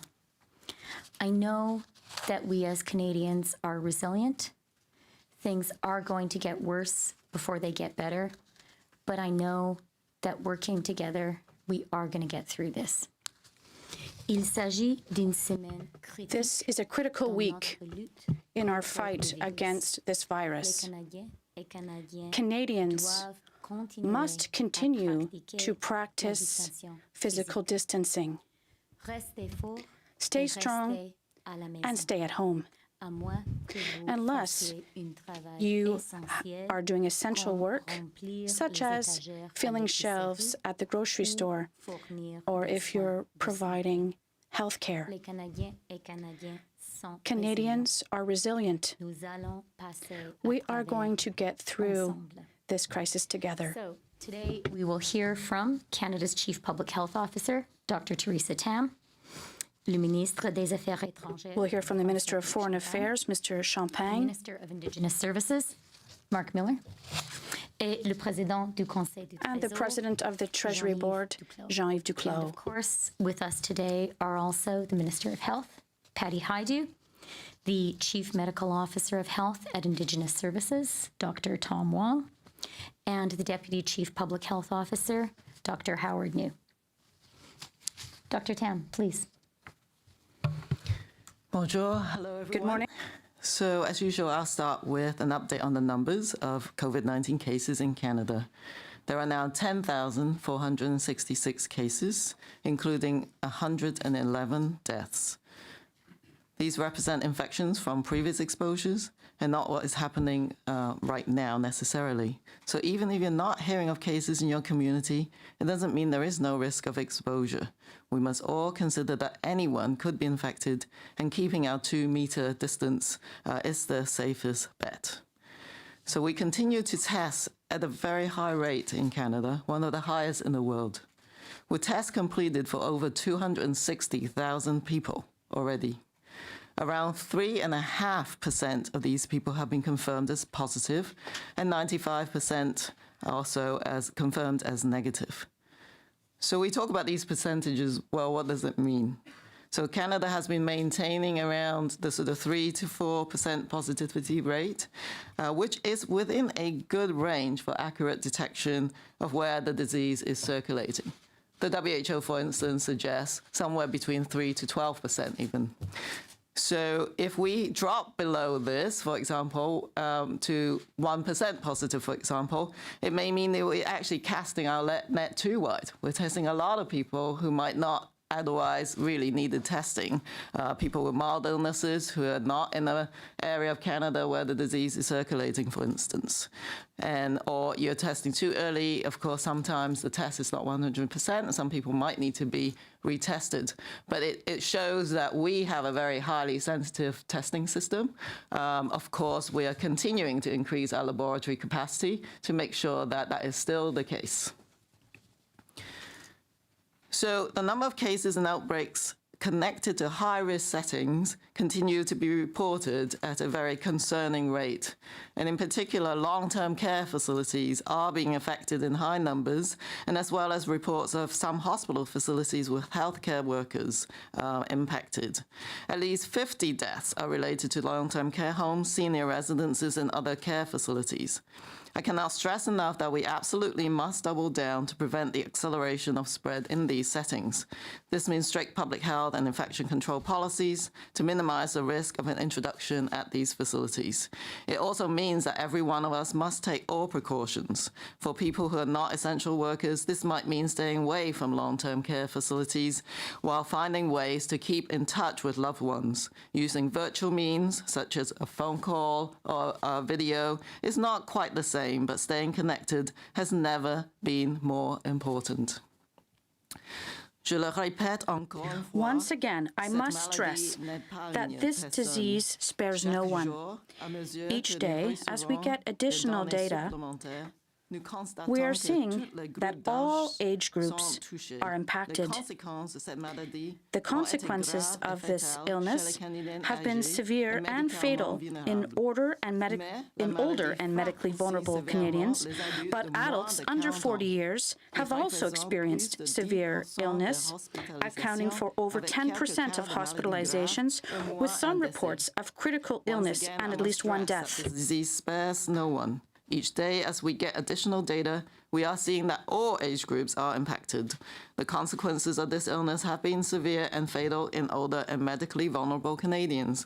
But adults under 40 years of age have also experienced severe illness, accounting for over 10% of hospitalizations, with some reports of critical illness and at least one death. Many Canadians are using their innovation, creativity and ingenuity to think outside of our bubble and help plank the curve. We need gamers, YouTubers, TikTok, Snapchat users to join our effort and spread the word to #StayHome. Thank you.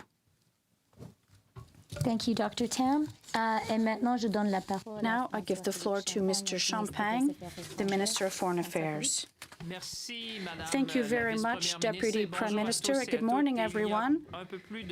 Roughly 2 weeks ago, Canada began what was to be the largest repatriation operation in its peacetime history. As of today, in cooperation with various airlines and several of my counterparts from many governments, we have facilitated the return of thousands of Canadians on over 40 flights and from some 30 countries. In coming days, other flights will allow Canadians to return from Peru, Colombia, India, Pakistan, Poland, Cuba, Trinidad and Tobago, and from various African countries. Canadians on board cruise ships in various locations also have been able to return to Canada. Yesterday evening, we received the good news that Canadians aboard the Zandam would soon probably return home once the ship docks in Florida, which we hope will be later today, according to the latest information that we received. I understand that Canadians returning home are all looking forward to be reunited with their families and loved ones. But before they can do that, as the Minister of Health has said many times, and Dr. Tam, I want to take this opportunity to remind them of their obligation to self-isolate for 14 days. This is the law, full stop. This is not the time to stop by the grocery store on the way home from the airport. Our ability to overcome this pandemic depends on everyone behaving responsibly for their own health and safety, for the health and safety of their loved ones, their neighbors, and their communities. In closing, I would like to say a word to Canadians who are still stranded abroad. I understand fully your anxiety. I read your messages, and I understand your desire to come home. We are working literally around the clock and doing everything we can to bring you home as quickly as possible. But I have to say to Canadians, we're facing the most unprecedented challenge that we have ever faced in trying to bring people home. Whether it's about airport closure, airspace closure, border closures, restriction in some countries, we are working around the clock to overcome these barriers to bring you home. I must, however, repeat something I've said before. Unfortunately, despite our very best efforts, it will most likely not be possible to ensure the return of all Canadians who wish to come home. For those Canadians abroad who are watching us in the meantime, I want to say please continue to follow the recommendations of local health authorities and take precautions necessary to protect your health and safety. We will assist you in every way we can. Our country's response to this COVID-19 pandemic has highlighted the best of what we are as Canadians, the strength of our values, our sentiment of solidarity, and our resilience in these exceptional circumstances. Thank you, Deputy Prime Minister. Merci, François Philippe. Thank you very much, François Philippe. Hear from the Minister of Indigenous Services, Mark Miller. Mark, please. Bonjour, good afternoon. Good morning. Over the last week, Indigenous Services Canada has sent out significant personal protection supplies and is continuing to respond to asks with urgency. We've announced and are in the midst of transferring $305 million directly to Indigenous communities across Canada, and we are continuing to be focused on supporting the most vulnerable of the vulnerable. With everything we've done to date, we are focusing on being flexible and rapid so that people will get what they need and to meet their needs, notably by distributing food and giving material to those who are isolated or in quarantine. School supplies for children, help for childcare and essential workers. To date, there have been a total of 15 confirmed cases of COVID-19 in Indigenous communities. Communities are taking exceptional measures to prevent the spread of virus, including restricting travel in and out of communities, self-isolation and quarantine of returning travelers, and we will continue to adapt plans and provide surge capacity as the situation evolves. I will reiterate that hand washing and physical distancing remains one of the most effective ways to prevent and slow the onset of COVID-19. I say all this in consciousness of the fact that there is a historical mistrust of government in a number of Indigenous communities. This is a gap that needs to be filled by Indigenous leadership, and they are filling it exceptionally well. But it does provide, it does create a barrier to getting that important message out. And as always, Indigenous leadership is stepping up, and I want to acknowledge that.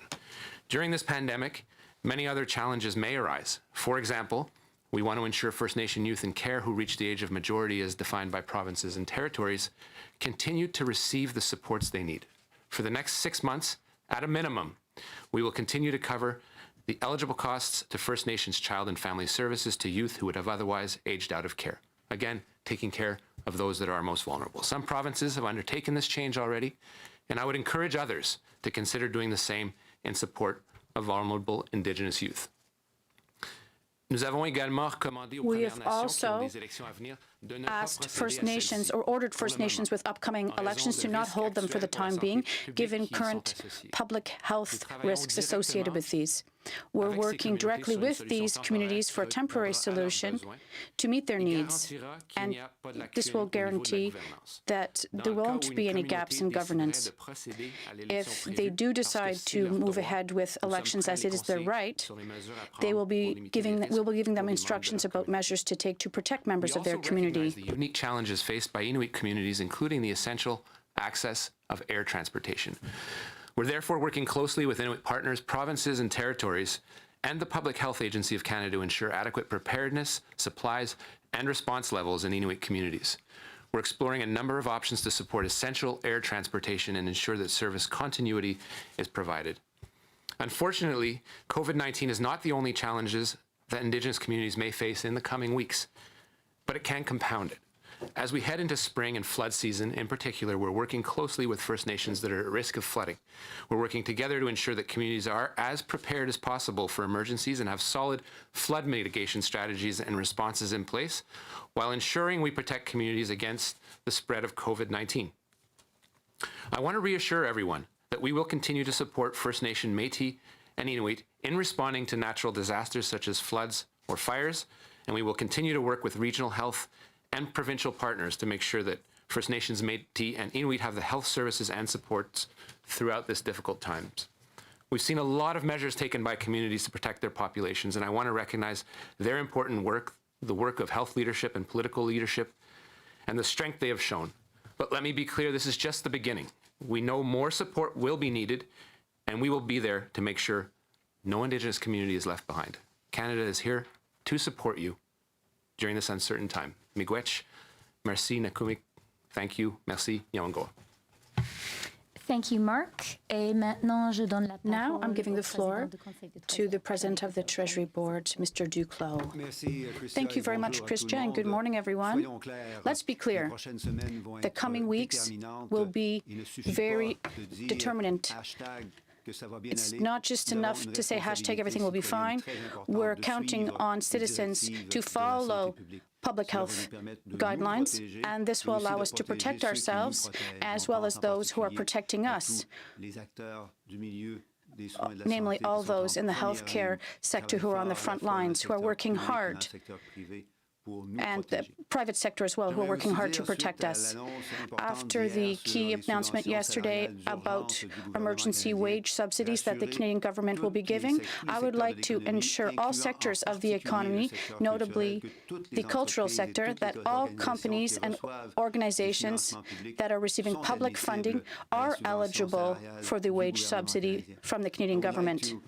To add, following yesterday's important announcement on the Canada emergency wage subsidies, I would add for the attention of all sectors, and in particular for the attention of the cultural sector, that all businesses and organizations that are receiving public fund are eligible to the Canada emergency wage subsidies. Merci. Okay, merci Jean-Yves. Thank you, Jean-Yves.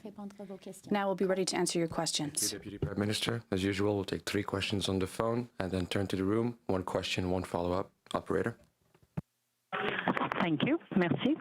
The first question is from Lina Dib from La Presse Canadienne. Please go ahead. Votre ligne est ouverte. The floor is yours. Good morning. For Minister Hajdu. So more and more people are asking for scenarios that you have or don't have. And the Prime Minister this morning said that you first want to make sure that the data is consistent. So I want to hear you on how consistent is the data, especially from Ontario and maybe also from British Columbia. Are you okay with the numbers that you see? Do you think they do represent the reality? For the question, and I'll start and then turn to Dr. Tam for some specifics. First of all, I echo the Prime Minister's statement that in order to do modeling, we need accurate data, and the provinces and territories have been working really hard to get to a place where they can provide us with that. We have facilitated that by providing portals and all kinds of other technical support for them to be able to provide as much granular data as possible. Of course, all of that data feeds up into the modelers that we're using both within the Government of Canada and a number of other modelers that are professional modelers from our academic societies and research community. And the reason why this is a difficult question to answer is because each particular scenario depends on a number of different measures. So let's just take, for example, what we could anticipate in terms of the volume of deaths in Canada.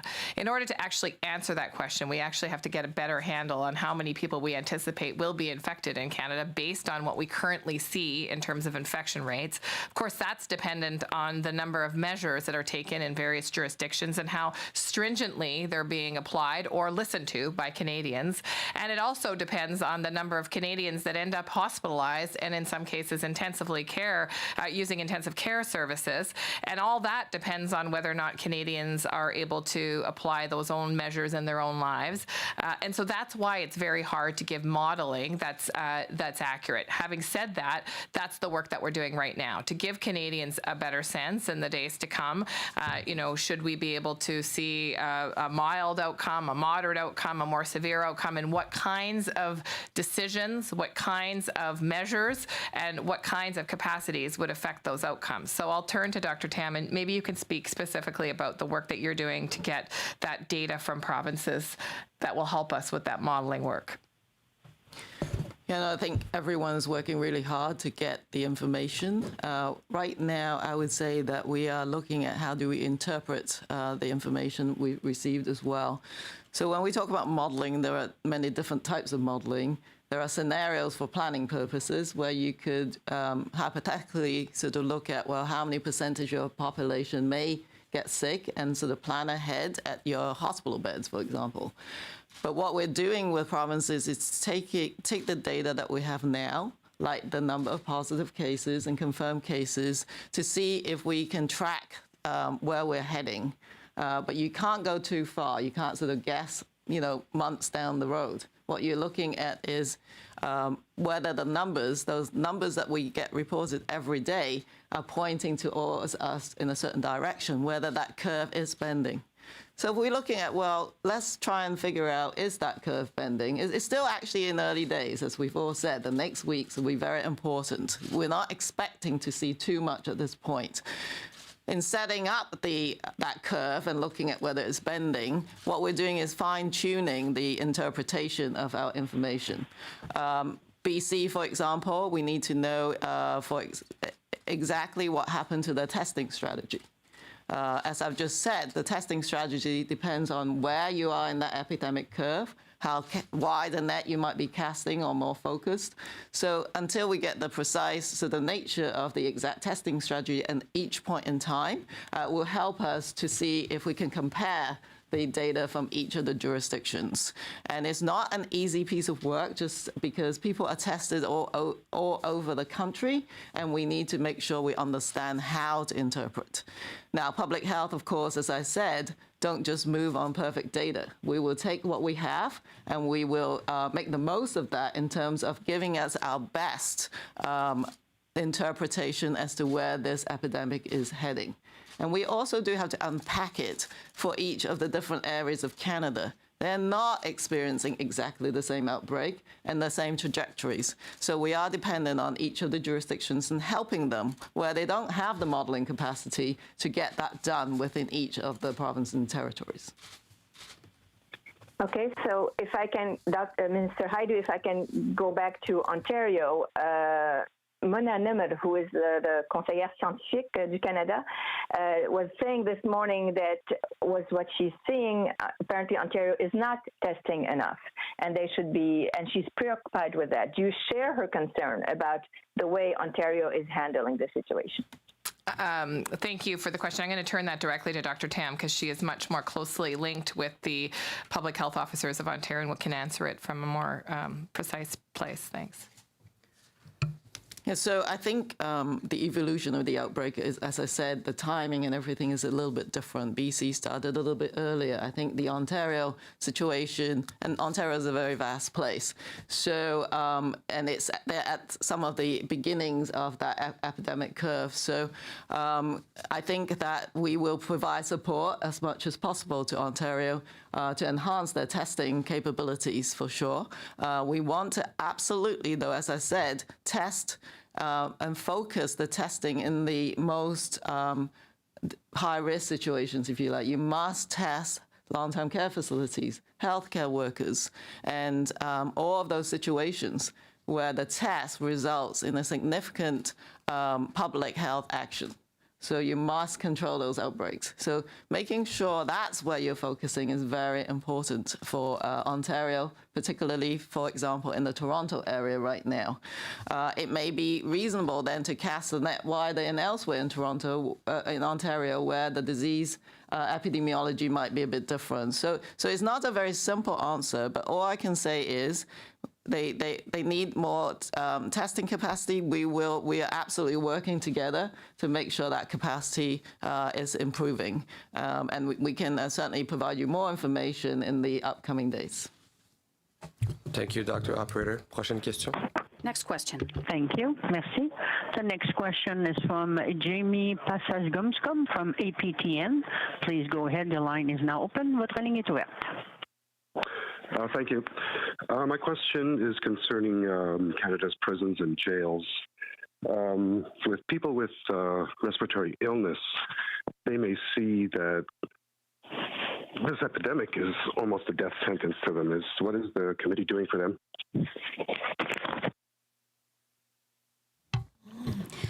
Thank you for the question. We are very aware of the particular challenges that people in jail and the people working in jails and prisons face in this situation. Minister Blair is very seized of this issue and addressed it at the COVID-19 Cabinet Committee earlier this week.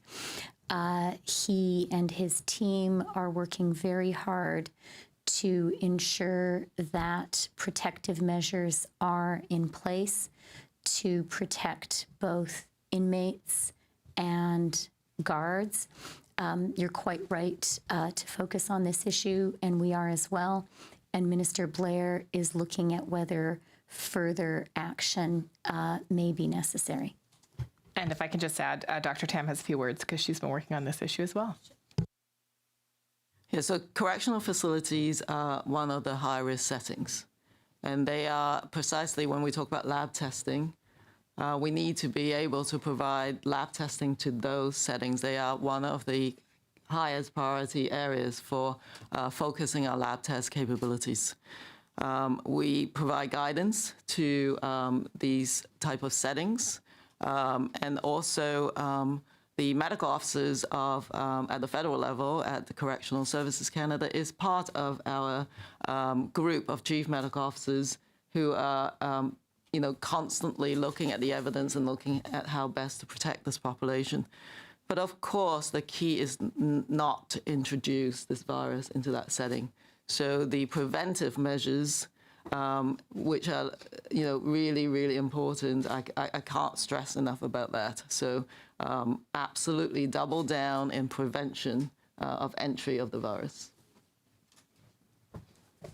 Thank you, Doctor. Operator, one last question on the phone before we turn to the phone, to the room, sorry. I had a follow-up. Yes, sorry. Yeah, my question is for Mr. Miller. You mentioned the $305 million going out to communities. Could you just clarify, has that begun now? Are communities now receiving this money? Thank you, Jamie. Two things have occurred. We had emergency funds in our regional offices that have been dispersed. That is only a fraction and not included in the $305 million. That has, to the best of my knowledge, been distributed. Over the course of the weekend, my regional offices sent out letters on late Friday, early Saturday morning, confirming the individual community allocations. Those have been received, and disbursement is expected to occur within the next week.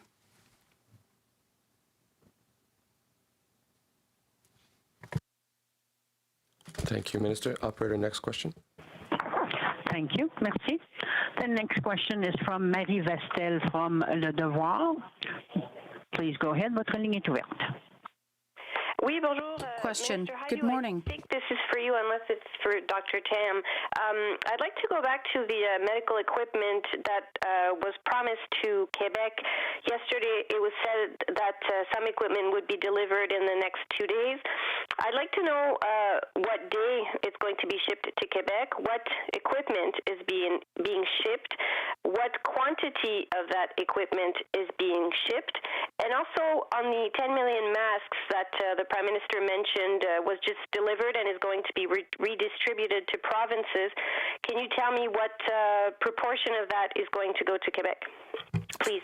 Oh, thank you for the question, and I'll just give you some numbers. I know there's a lot of interest in personal protective equipment and what's gone out. Since the start of the week, we've received in Canada over 10 million masks, as the Prime Minister said, thanks in large part to a company called Medicom. And overnight, we received a shipment of 1.1 million masks from a supplier that has now arrived in Hamilton. We've also validated a donation of 500,000 masks from the Jack Ma Foundation in the last 24 hours, and another 700,000 from our government stockpile, which will be going out to provinces and territories Territories very quickly. And these masks, along with thousands of gloves and swabs, are being distributed across Canada. We are also in the process of shipping 174 ventilators, and more are being dispatched. And we have more shipments on the way, and the procurement minister and her team are doing an amazing job in a very incredibly difficult procurement landscape.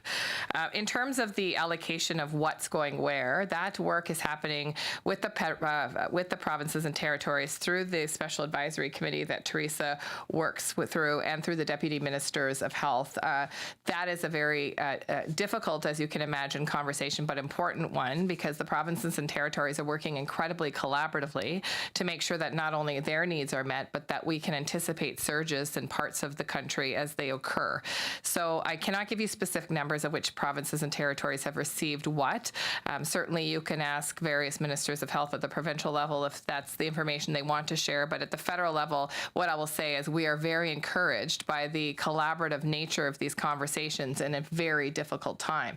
And that's what we need to see. We need to see Canada pulling together, provinces and territories, obviously preparing for their own particular scenarios and their own particular surges, but also to be understanding that if product is needed across the country in an area where there is a surge, that they will be there to help their fellow Canadians. And we have seen every indication that that's what's happening.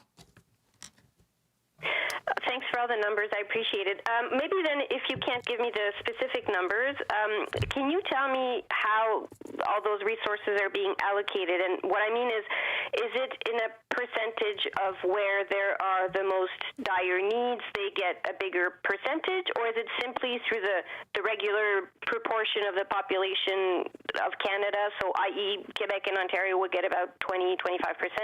And my other question is, we've seen some smaller distributors in Canada who are trying to order shipments of medical equipment, but are getting sort of outbidded by the U.S. amongst others, and they can't keep up in the bidding war, essentially. And I wonder if there's any potential role for the federal government. Could the federal government sort of take over being in charge of all these orders of medical equipment to avoid that smaller distributors get outbidded? So that's technically two questions, but I'll answer them both. So on the allocation formula, part of it is population-based and part of it is held back for need. So it's a really careful formula that's built around the kind of population that people have, but also the ability to rapidly redeploy resources to an area where we see a surge. So those proportions are being worked on right now. And at the end of the day, what we would like to see and what we're getting to is a consensus from all provinces and territories that the formula meets their needs and that they are comfortable with that formula.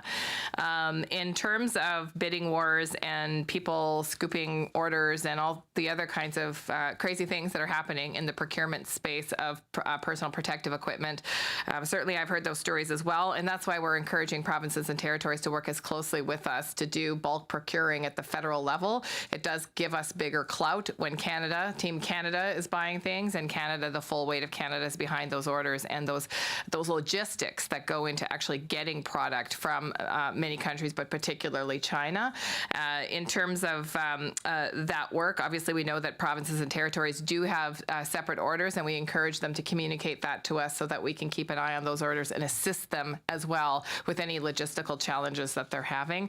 We've contracted services for domestic distribution through Amazon and other providers, and that will help make sure things can get to places very quickly in Canada, but we also have the capacity to help them with orders that are stranded around the world. Merci, Madame la Ministre. Thank you. A question from the room. My question is for Minister Freeland. Given the news that has broken around a potential agreement on oil curtailments with OPEC, I'm wondering, does Canada support global coordinated cuts in oil production? And is it involved in talks with the U.S., the Saudi Arabians, and Russia, or others about limiting production? We are very aware of those reports today, and we have been concerned for some time about the ways in which the actions of Russia and Saudi Arabia have disrupted the world energy market. that has had grave consequences for the Canadian energy sector and for the Canadian economy more broadly, and that is something we are really focused on. Canada has been in very close contact with the United States about this issue. I have spoken with Secretary Pompeo about it. Our Ambassador Kirsten Hillman has been working closely with the State Department on this issue. And we have also been in close touch with both the province of Alberta and leaders in the Canadian energy sector. Just late last night, I spoke to Premier Kenney about many things, but very much including the global energy market, and also with Russ Geerling. And Minister O'Regan has been in very close touch with his Alberta counterpart and also with his U.S. counterparts. So we have been very engaged. We are watching the situation closely and are very involved. So is Canada considering participating in a global coordinated effort to curtail oil production? Let me just say that this is a very fast-moving situation. The current situation in the global energy markets is something that we're very concerned about. The impact on Canada, on the Canadian energy sector, and on the Canadian economy more broadly has been very negative at a time when our economy is suffering a lot of other strains. It's too early to say how this situation is going to develop, but we're very closely engaged. And I would also like to say Premier Kenney is very involved, and he has also been personally involved in conversations with the U.S., and that has also been very helpful. Thank you, Deputy Prime Minister. Ian Wood, CTV. Minister Freeland, where should people make up the shortfall that CERB isn't going to cover? Should they run up their credit cards or search for payday loans or lines of credit? There hasn't been much forward thinking or outlook in terms of what happens after 4 months of receiving CERB and they've run up debt. Where should they get that credit? I don't really agree with many of the premises packed into that question. But let me just say the following. The government of Canada very much understands that the impact of the coronavirus, both on the global economy and on the Canadian economy, has been huge. And we also understand that the steps we are strongly urging Canadians to take to protect the health and safety of all of us have a devastating economic impact in and of themselves. And that's why the government has stepped up with the largest economic response in Canadian history to support the Canadian economy, with the CERB to support people who have lost their jobs or can't work because of the coronavirus, with the 75% wage subsidy. That in and of itself is the single biggest economic program of any Canadian government, and with huge injections of liquidity into the financial system to allow banks to lend. This is truly an immense response, and that's right, it is commensurate with the size of the issue. Now, you asked what happens after 4 months, and to that point, I would like to say to Canadians, this situation is under constant review. I don't have a crystal ball, and Dr. Tam doesn't have a crystal ball. No one does. But what I can assure Canadians is we will do whatever it takes for however long it takes to keep individual Canadians able to not just get by, but really support themselves in a decent way, and to keep Canadian companies whole and sound. So, we are here for the long term, obviously, and the government of Canada truly has the the fiscal firepower to do whatever it takes. No G7 country entered this crisis in a stronger fiscal position than Canada. And that really should reassure Canadians that we are there for them today. These economic measures are huge, and we are going to be there for them for however long we need to before the Canadian economy, until the crisis ends, and it will. This will end. We can't say exactly when, but we know it's going to end. And when it does, our job as a government is to be sure that individual Canadians and Canadian businesses are able to come roaring back. Right. My second question I'll get to in a second, but what I meant to clarify was, are we asking banks to defer personal loans so much as those same actions we've taken with businesses? But my second question is for Minister Champagne and also Minister Hajdu and Dr. Tam, partly. U.S. intelligence yesterday, it was reported that they've shown that China had taken steps to cover up the outbreak when it initially happened, and continuing thereafter, underreporting numbers, information to the WHO. And there's stories of them discrediting one of the doctors that discovered this too. Do we trust China to provide accurate information to the Canadian government? And also, if we're making projections based on outcomes globally and also what we're seeing here at home, how can we be assured of accurate modeling if the country that was the center of the outbreak has been lowballing or hiding its data? Well, I would say first off, we are very concerned about disinformation. I just had a call with the NATO allies a few hours ago. Canada gets its data from the World Health Organization. We trust the international UN bodies to provide accurate information to different bodies around the world. We will continue to do that, but I can assure you that we're very much aware of the stories that are going around the world, that we need to speak with one voice as liberal democracies in upholding, obviously, facts and science-based approach when it comes to a crisis like that. People watching at home deserve answers, they deserve data, they deserve the truth when it comes to actual data. And I can assure you that not only we're working with the G7, the G20 partners and NATO this morning, we are well aware of the fact that we need to work on a multilateral basis to provide the most accurate information so that not only Canada can base its assessment on data, but also other allies. And I can assure you there's never been a better time to cooperate, consult, and coordinate in the world when it comes to this. This is an enemy that is invisible and knows no border. So we're all committed in putting resources to fight it. But I'll turn over to Minister Hajdu if she wants to provide additional on that.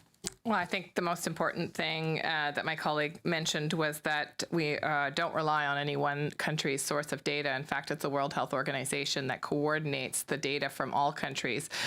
Dr. Tam is a special advisor to the committee that's been working on the pandemic since the very early days.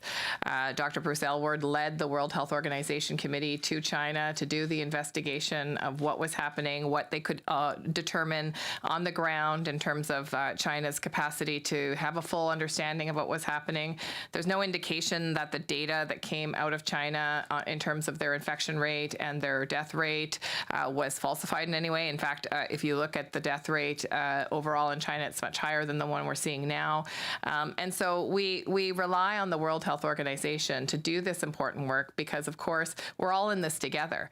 And I think one of the most important things to understand about this pandemic, this global pandemic, is that as long as coronavirus exists in one country, and it exists in all of our countries, that we actually have to work collectively as a world now to defeat this virus, to find better ways to treat and then eventually prevent this virus through vaccination or other kinds of methods. And that's going to take everybody working together. And respect, Minister, if we're trusting the Sorry, please let her finish. No. China has shown that they've Ian. this up. How can we trust the World Health Organization? So I would say that your question is feeding into the conspiracy theories that many people have been perpetuating on the internet. And it's important to remember that there is no way to beat a global pandemic if we're actually not willing to work together as a globe.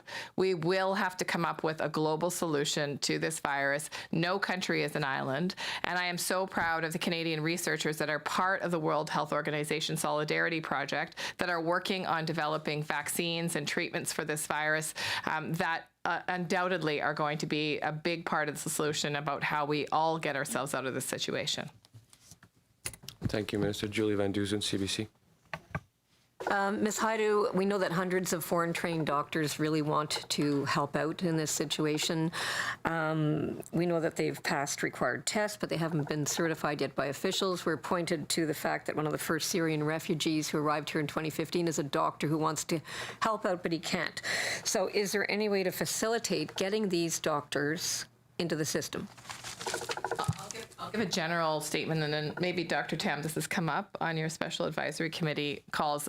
The short answer is yes, provinces and territories are looking at every possible way to get more healthcare professionals on the front line, including asking retired professionals to come back, including accelerating exams for those who are close to graduating from a variety of different professions, and including looking at how we actually better get at the credentialing of healthcare professionals from other countries. It's a difficult piece of work, but I'm sure Dr. Tam has more specific updates.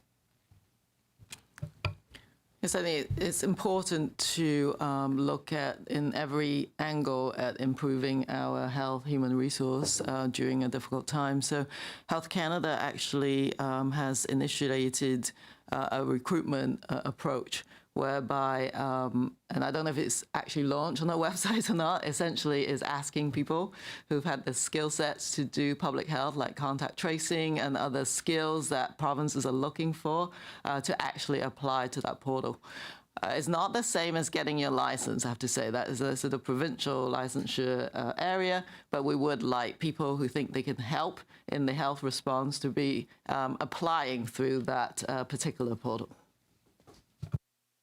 Second question is for Dr. Tam. So at the Health Committee in January, you said that even though it was possible for people with symptoms to spread the virus, it's rare. So now that we know it's not rare, I'm just wondering if you regret being so definitive.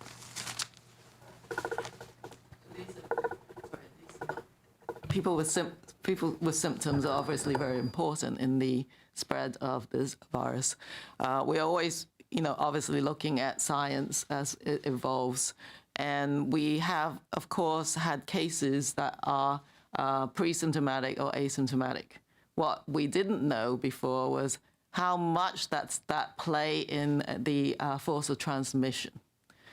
And you actually have to unpack that science a bit. And this is very much live in terms of the scientific community right now, in terms of its analysis.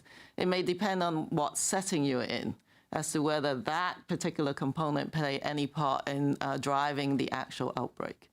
So as I've said, areas like long-term care facilities, we now have to look at, well, what does this mean exactly if, particularly in patients or residents who can't really describe their symptoms or doesn't really, they may be pre-symptomatic. So all of this is very much currently being integrated in terms of the scientific analysis.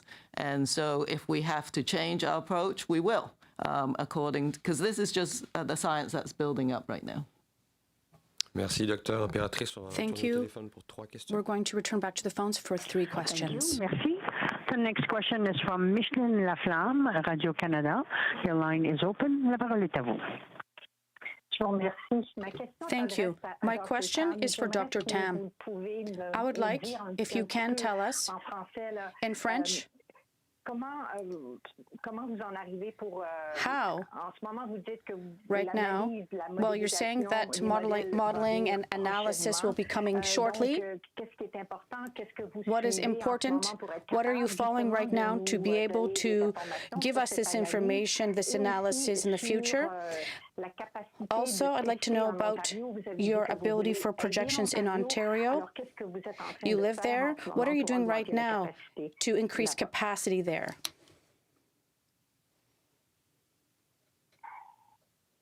Yeah, Dr. Nu's going to answer. Dr. Nu va répondre. Dr. Nu will answer your question. Go ahead. Thank you very much for your question.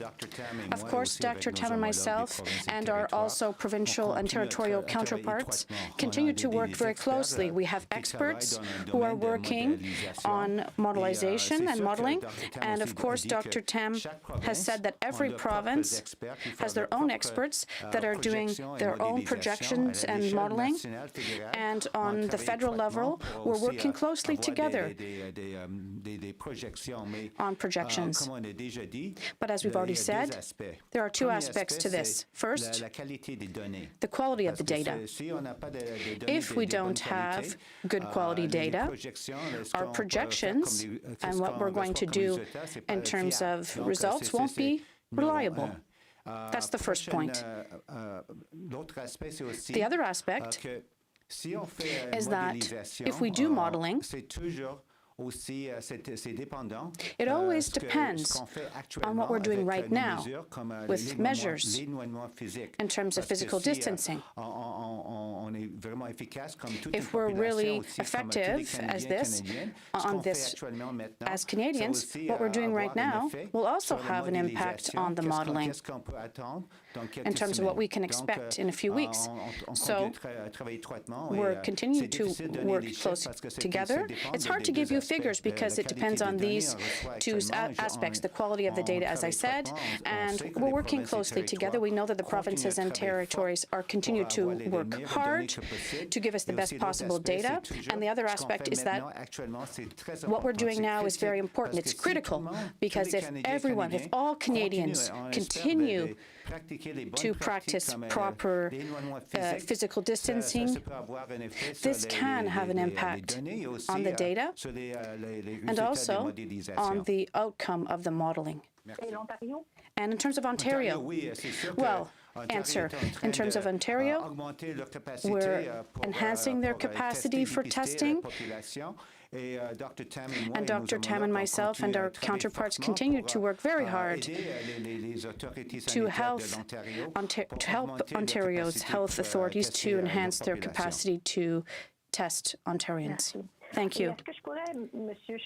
Mr. Champagne, I'd like to ask you, in the meetings and discussions you've had with your partners abroad, you're talking about purchasing protective equipment.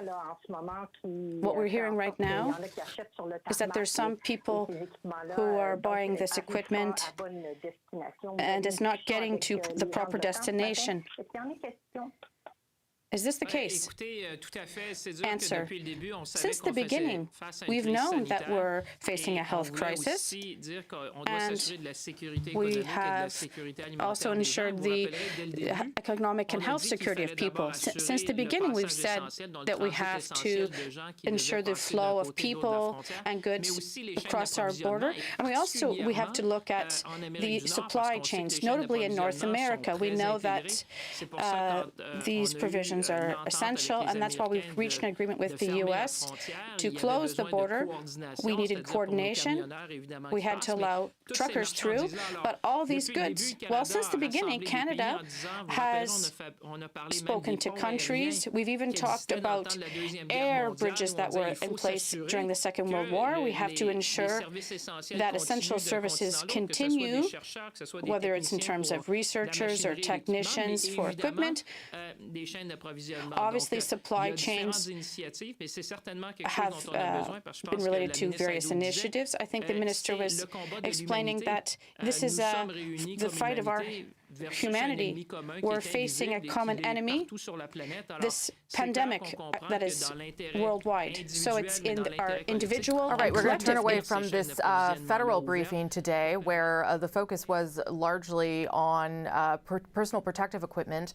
The health minister reporting that tens of millions and millions of masks have come into the country over the past number of days, and they will now be shipped out to provinces as needed. And so let us turn now to Quebec, which is dealing with the highest number of cases in this country, for their daily briefing. I'm Rosemary Barton signing off now. My colleague Andrew Nichols will pick up from here.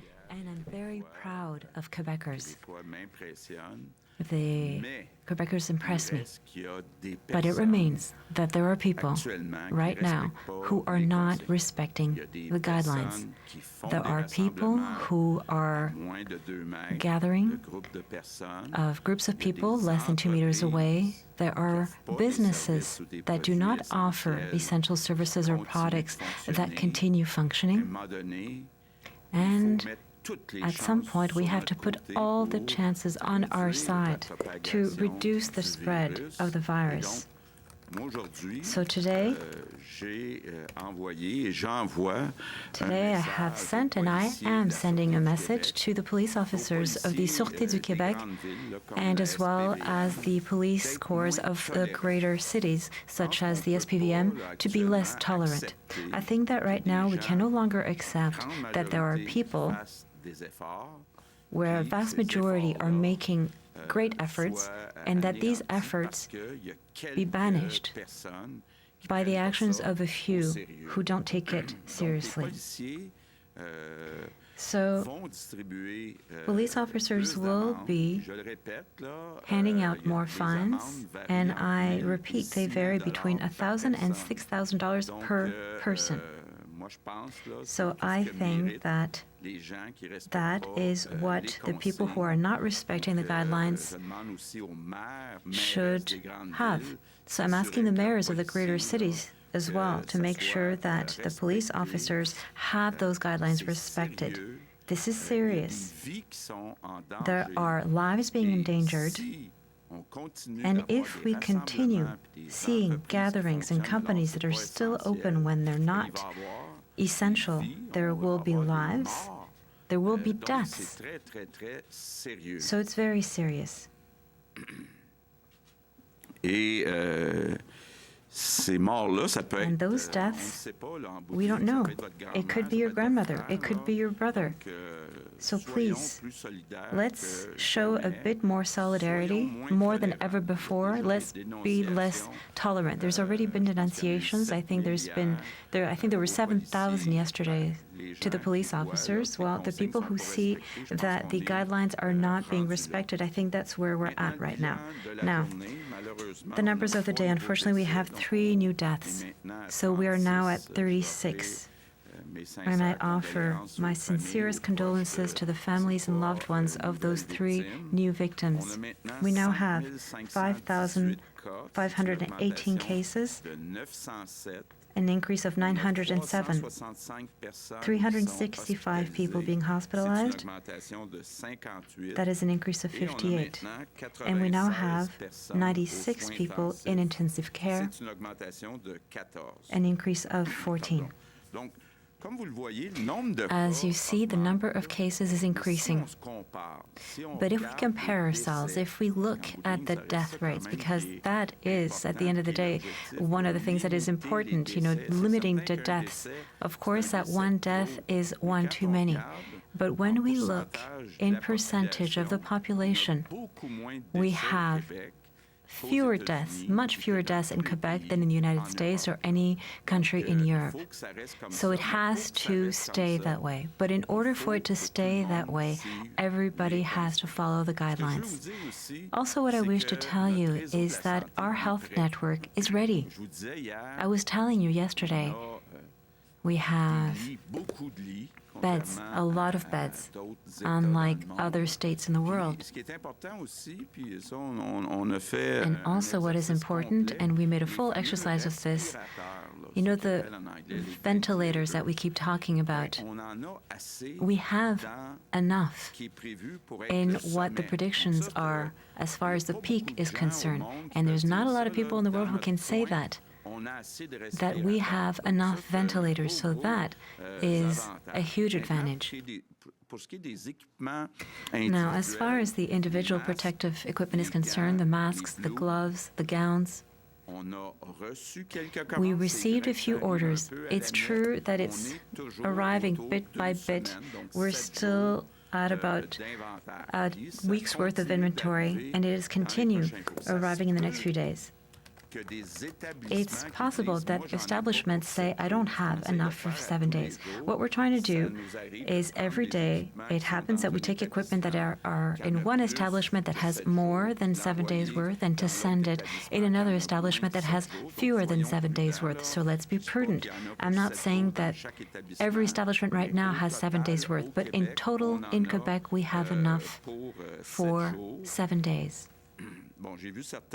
I saw some news, and it's true that in certain countries, things are, they're playing rough. We're not going to name them, but we are also playing along with the rules of the game, which means that sometimes we have to have cash, we have to have police officers, we have to have people following the entire transportation. But don't worry, we are doing everything that can be done so that the orders that we are ordering make it to our hospitals here in Quebec. My dearly thanks. All the healthcare staff. And perhaps we haven't said it often, but I also want to say a word about the staff that is working with Dr. Arruda at Public Health. We have hundreds of scientists. And I think that this is a great advantage that we have in Quebec. We have scientists who every day emit recommendations to us, and I wish to really thank them, because they work night and day. And of course, there's the staff that works with a sense of duty and with humanity with the ill, and I wish to thank them. But I think that we need more than just thanking people. We also need concrete actions. And this afternoon, the president of the board, Christian Dubé, and Danielle, the Minister of Health, are going to be announcing an improvement to the wages. We're talking an amount that is going to be pretty significant, $297 million, that is going to improve the wages of those who are in direct contact with people who are ill. And as well, because I think that is where there was the most work to be done, the attendance in private residences and homes. It's been talked about a lot. They have a very low salary. We will be increasing it by $4 an hour. It's important that the workers of those homes in the private sector be paid. And I think that when we look at all of these improvements and these increases, I've never seen a group that deserves an increase in wages as much as these people. So that will be announced this afternoon with more details. And I will end with my 3 priorities. More than ever, don't go out unless it is absolutely necessary. Don't go out. I don't want us to empty the grocery stores, but if you can go less often to do the groceries, that's a good idea. And when you do go out, even when you go to the groceries, even when you go for a walk, always keep 2 meters and don't gather up in parks. And when you come back, you wash your hands correctly with soap. So I'm convinced that if everybody, and I repeat, absolutely everybody, if everybody respects the guidelines, we will save hundreds of lives in Quebec. And let's look at the statistics such as they are. I mean, I'm proud to see that in Quebec, we have fewer deaths per million people than in Europe, than in the United States. And that's how we want to keep it. Thank you, everyone. A few words in English. Today's numbers shows us an important increase of cases, but our health network is ready to face it. The most important thing is to follow the public health directives. If someone still thought it wasn't serious, it's time to wake up. Non-essential businesses must close and gatherings must stop. If they don't, police will distribute fines and force people into isolation. It's a question of life or death. So everybody must continue to follow our 3 priorities. Don't go out unless it's necessary. If you do go out, keep your distances, and when you come back home, wash your hands. It's quite simple. If everybody follow those rules, will save lives, and I'll thank you all. Merci, Monsieur le Premier ministre. Maintenant pour Thank you, Mr. Premier. Now for the question period. Bonjour, Monsieur Legault. Hello, Mr. Legault. What is the next step? If people continue gathering up, if certain stores continue opening, prison, the army, what's the next step? Well, we have all the powers via public health. In fact,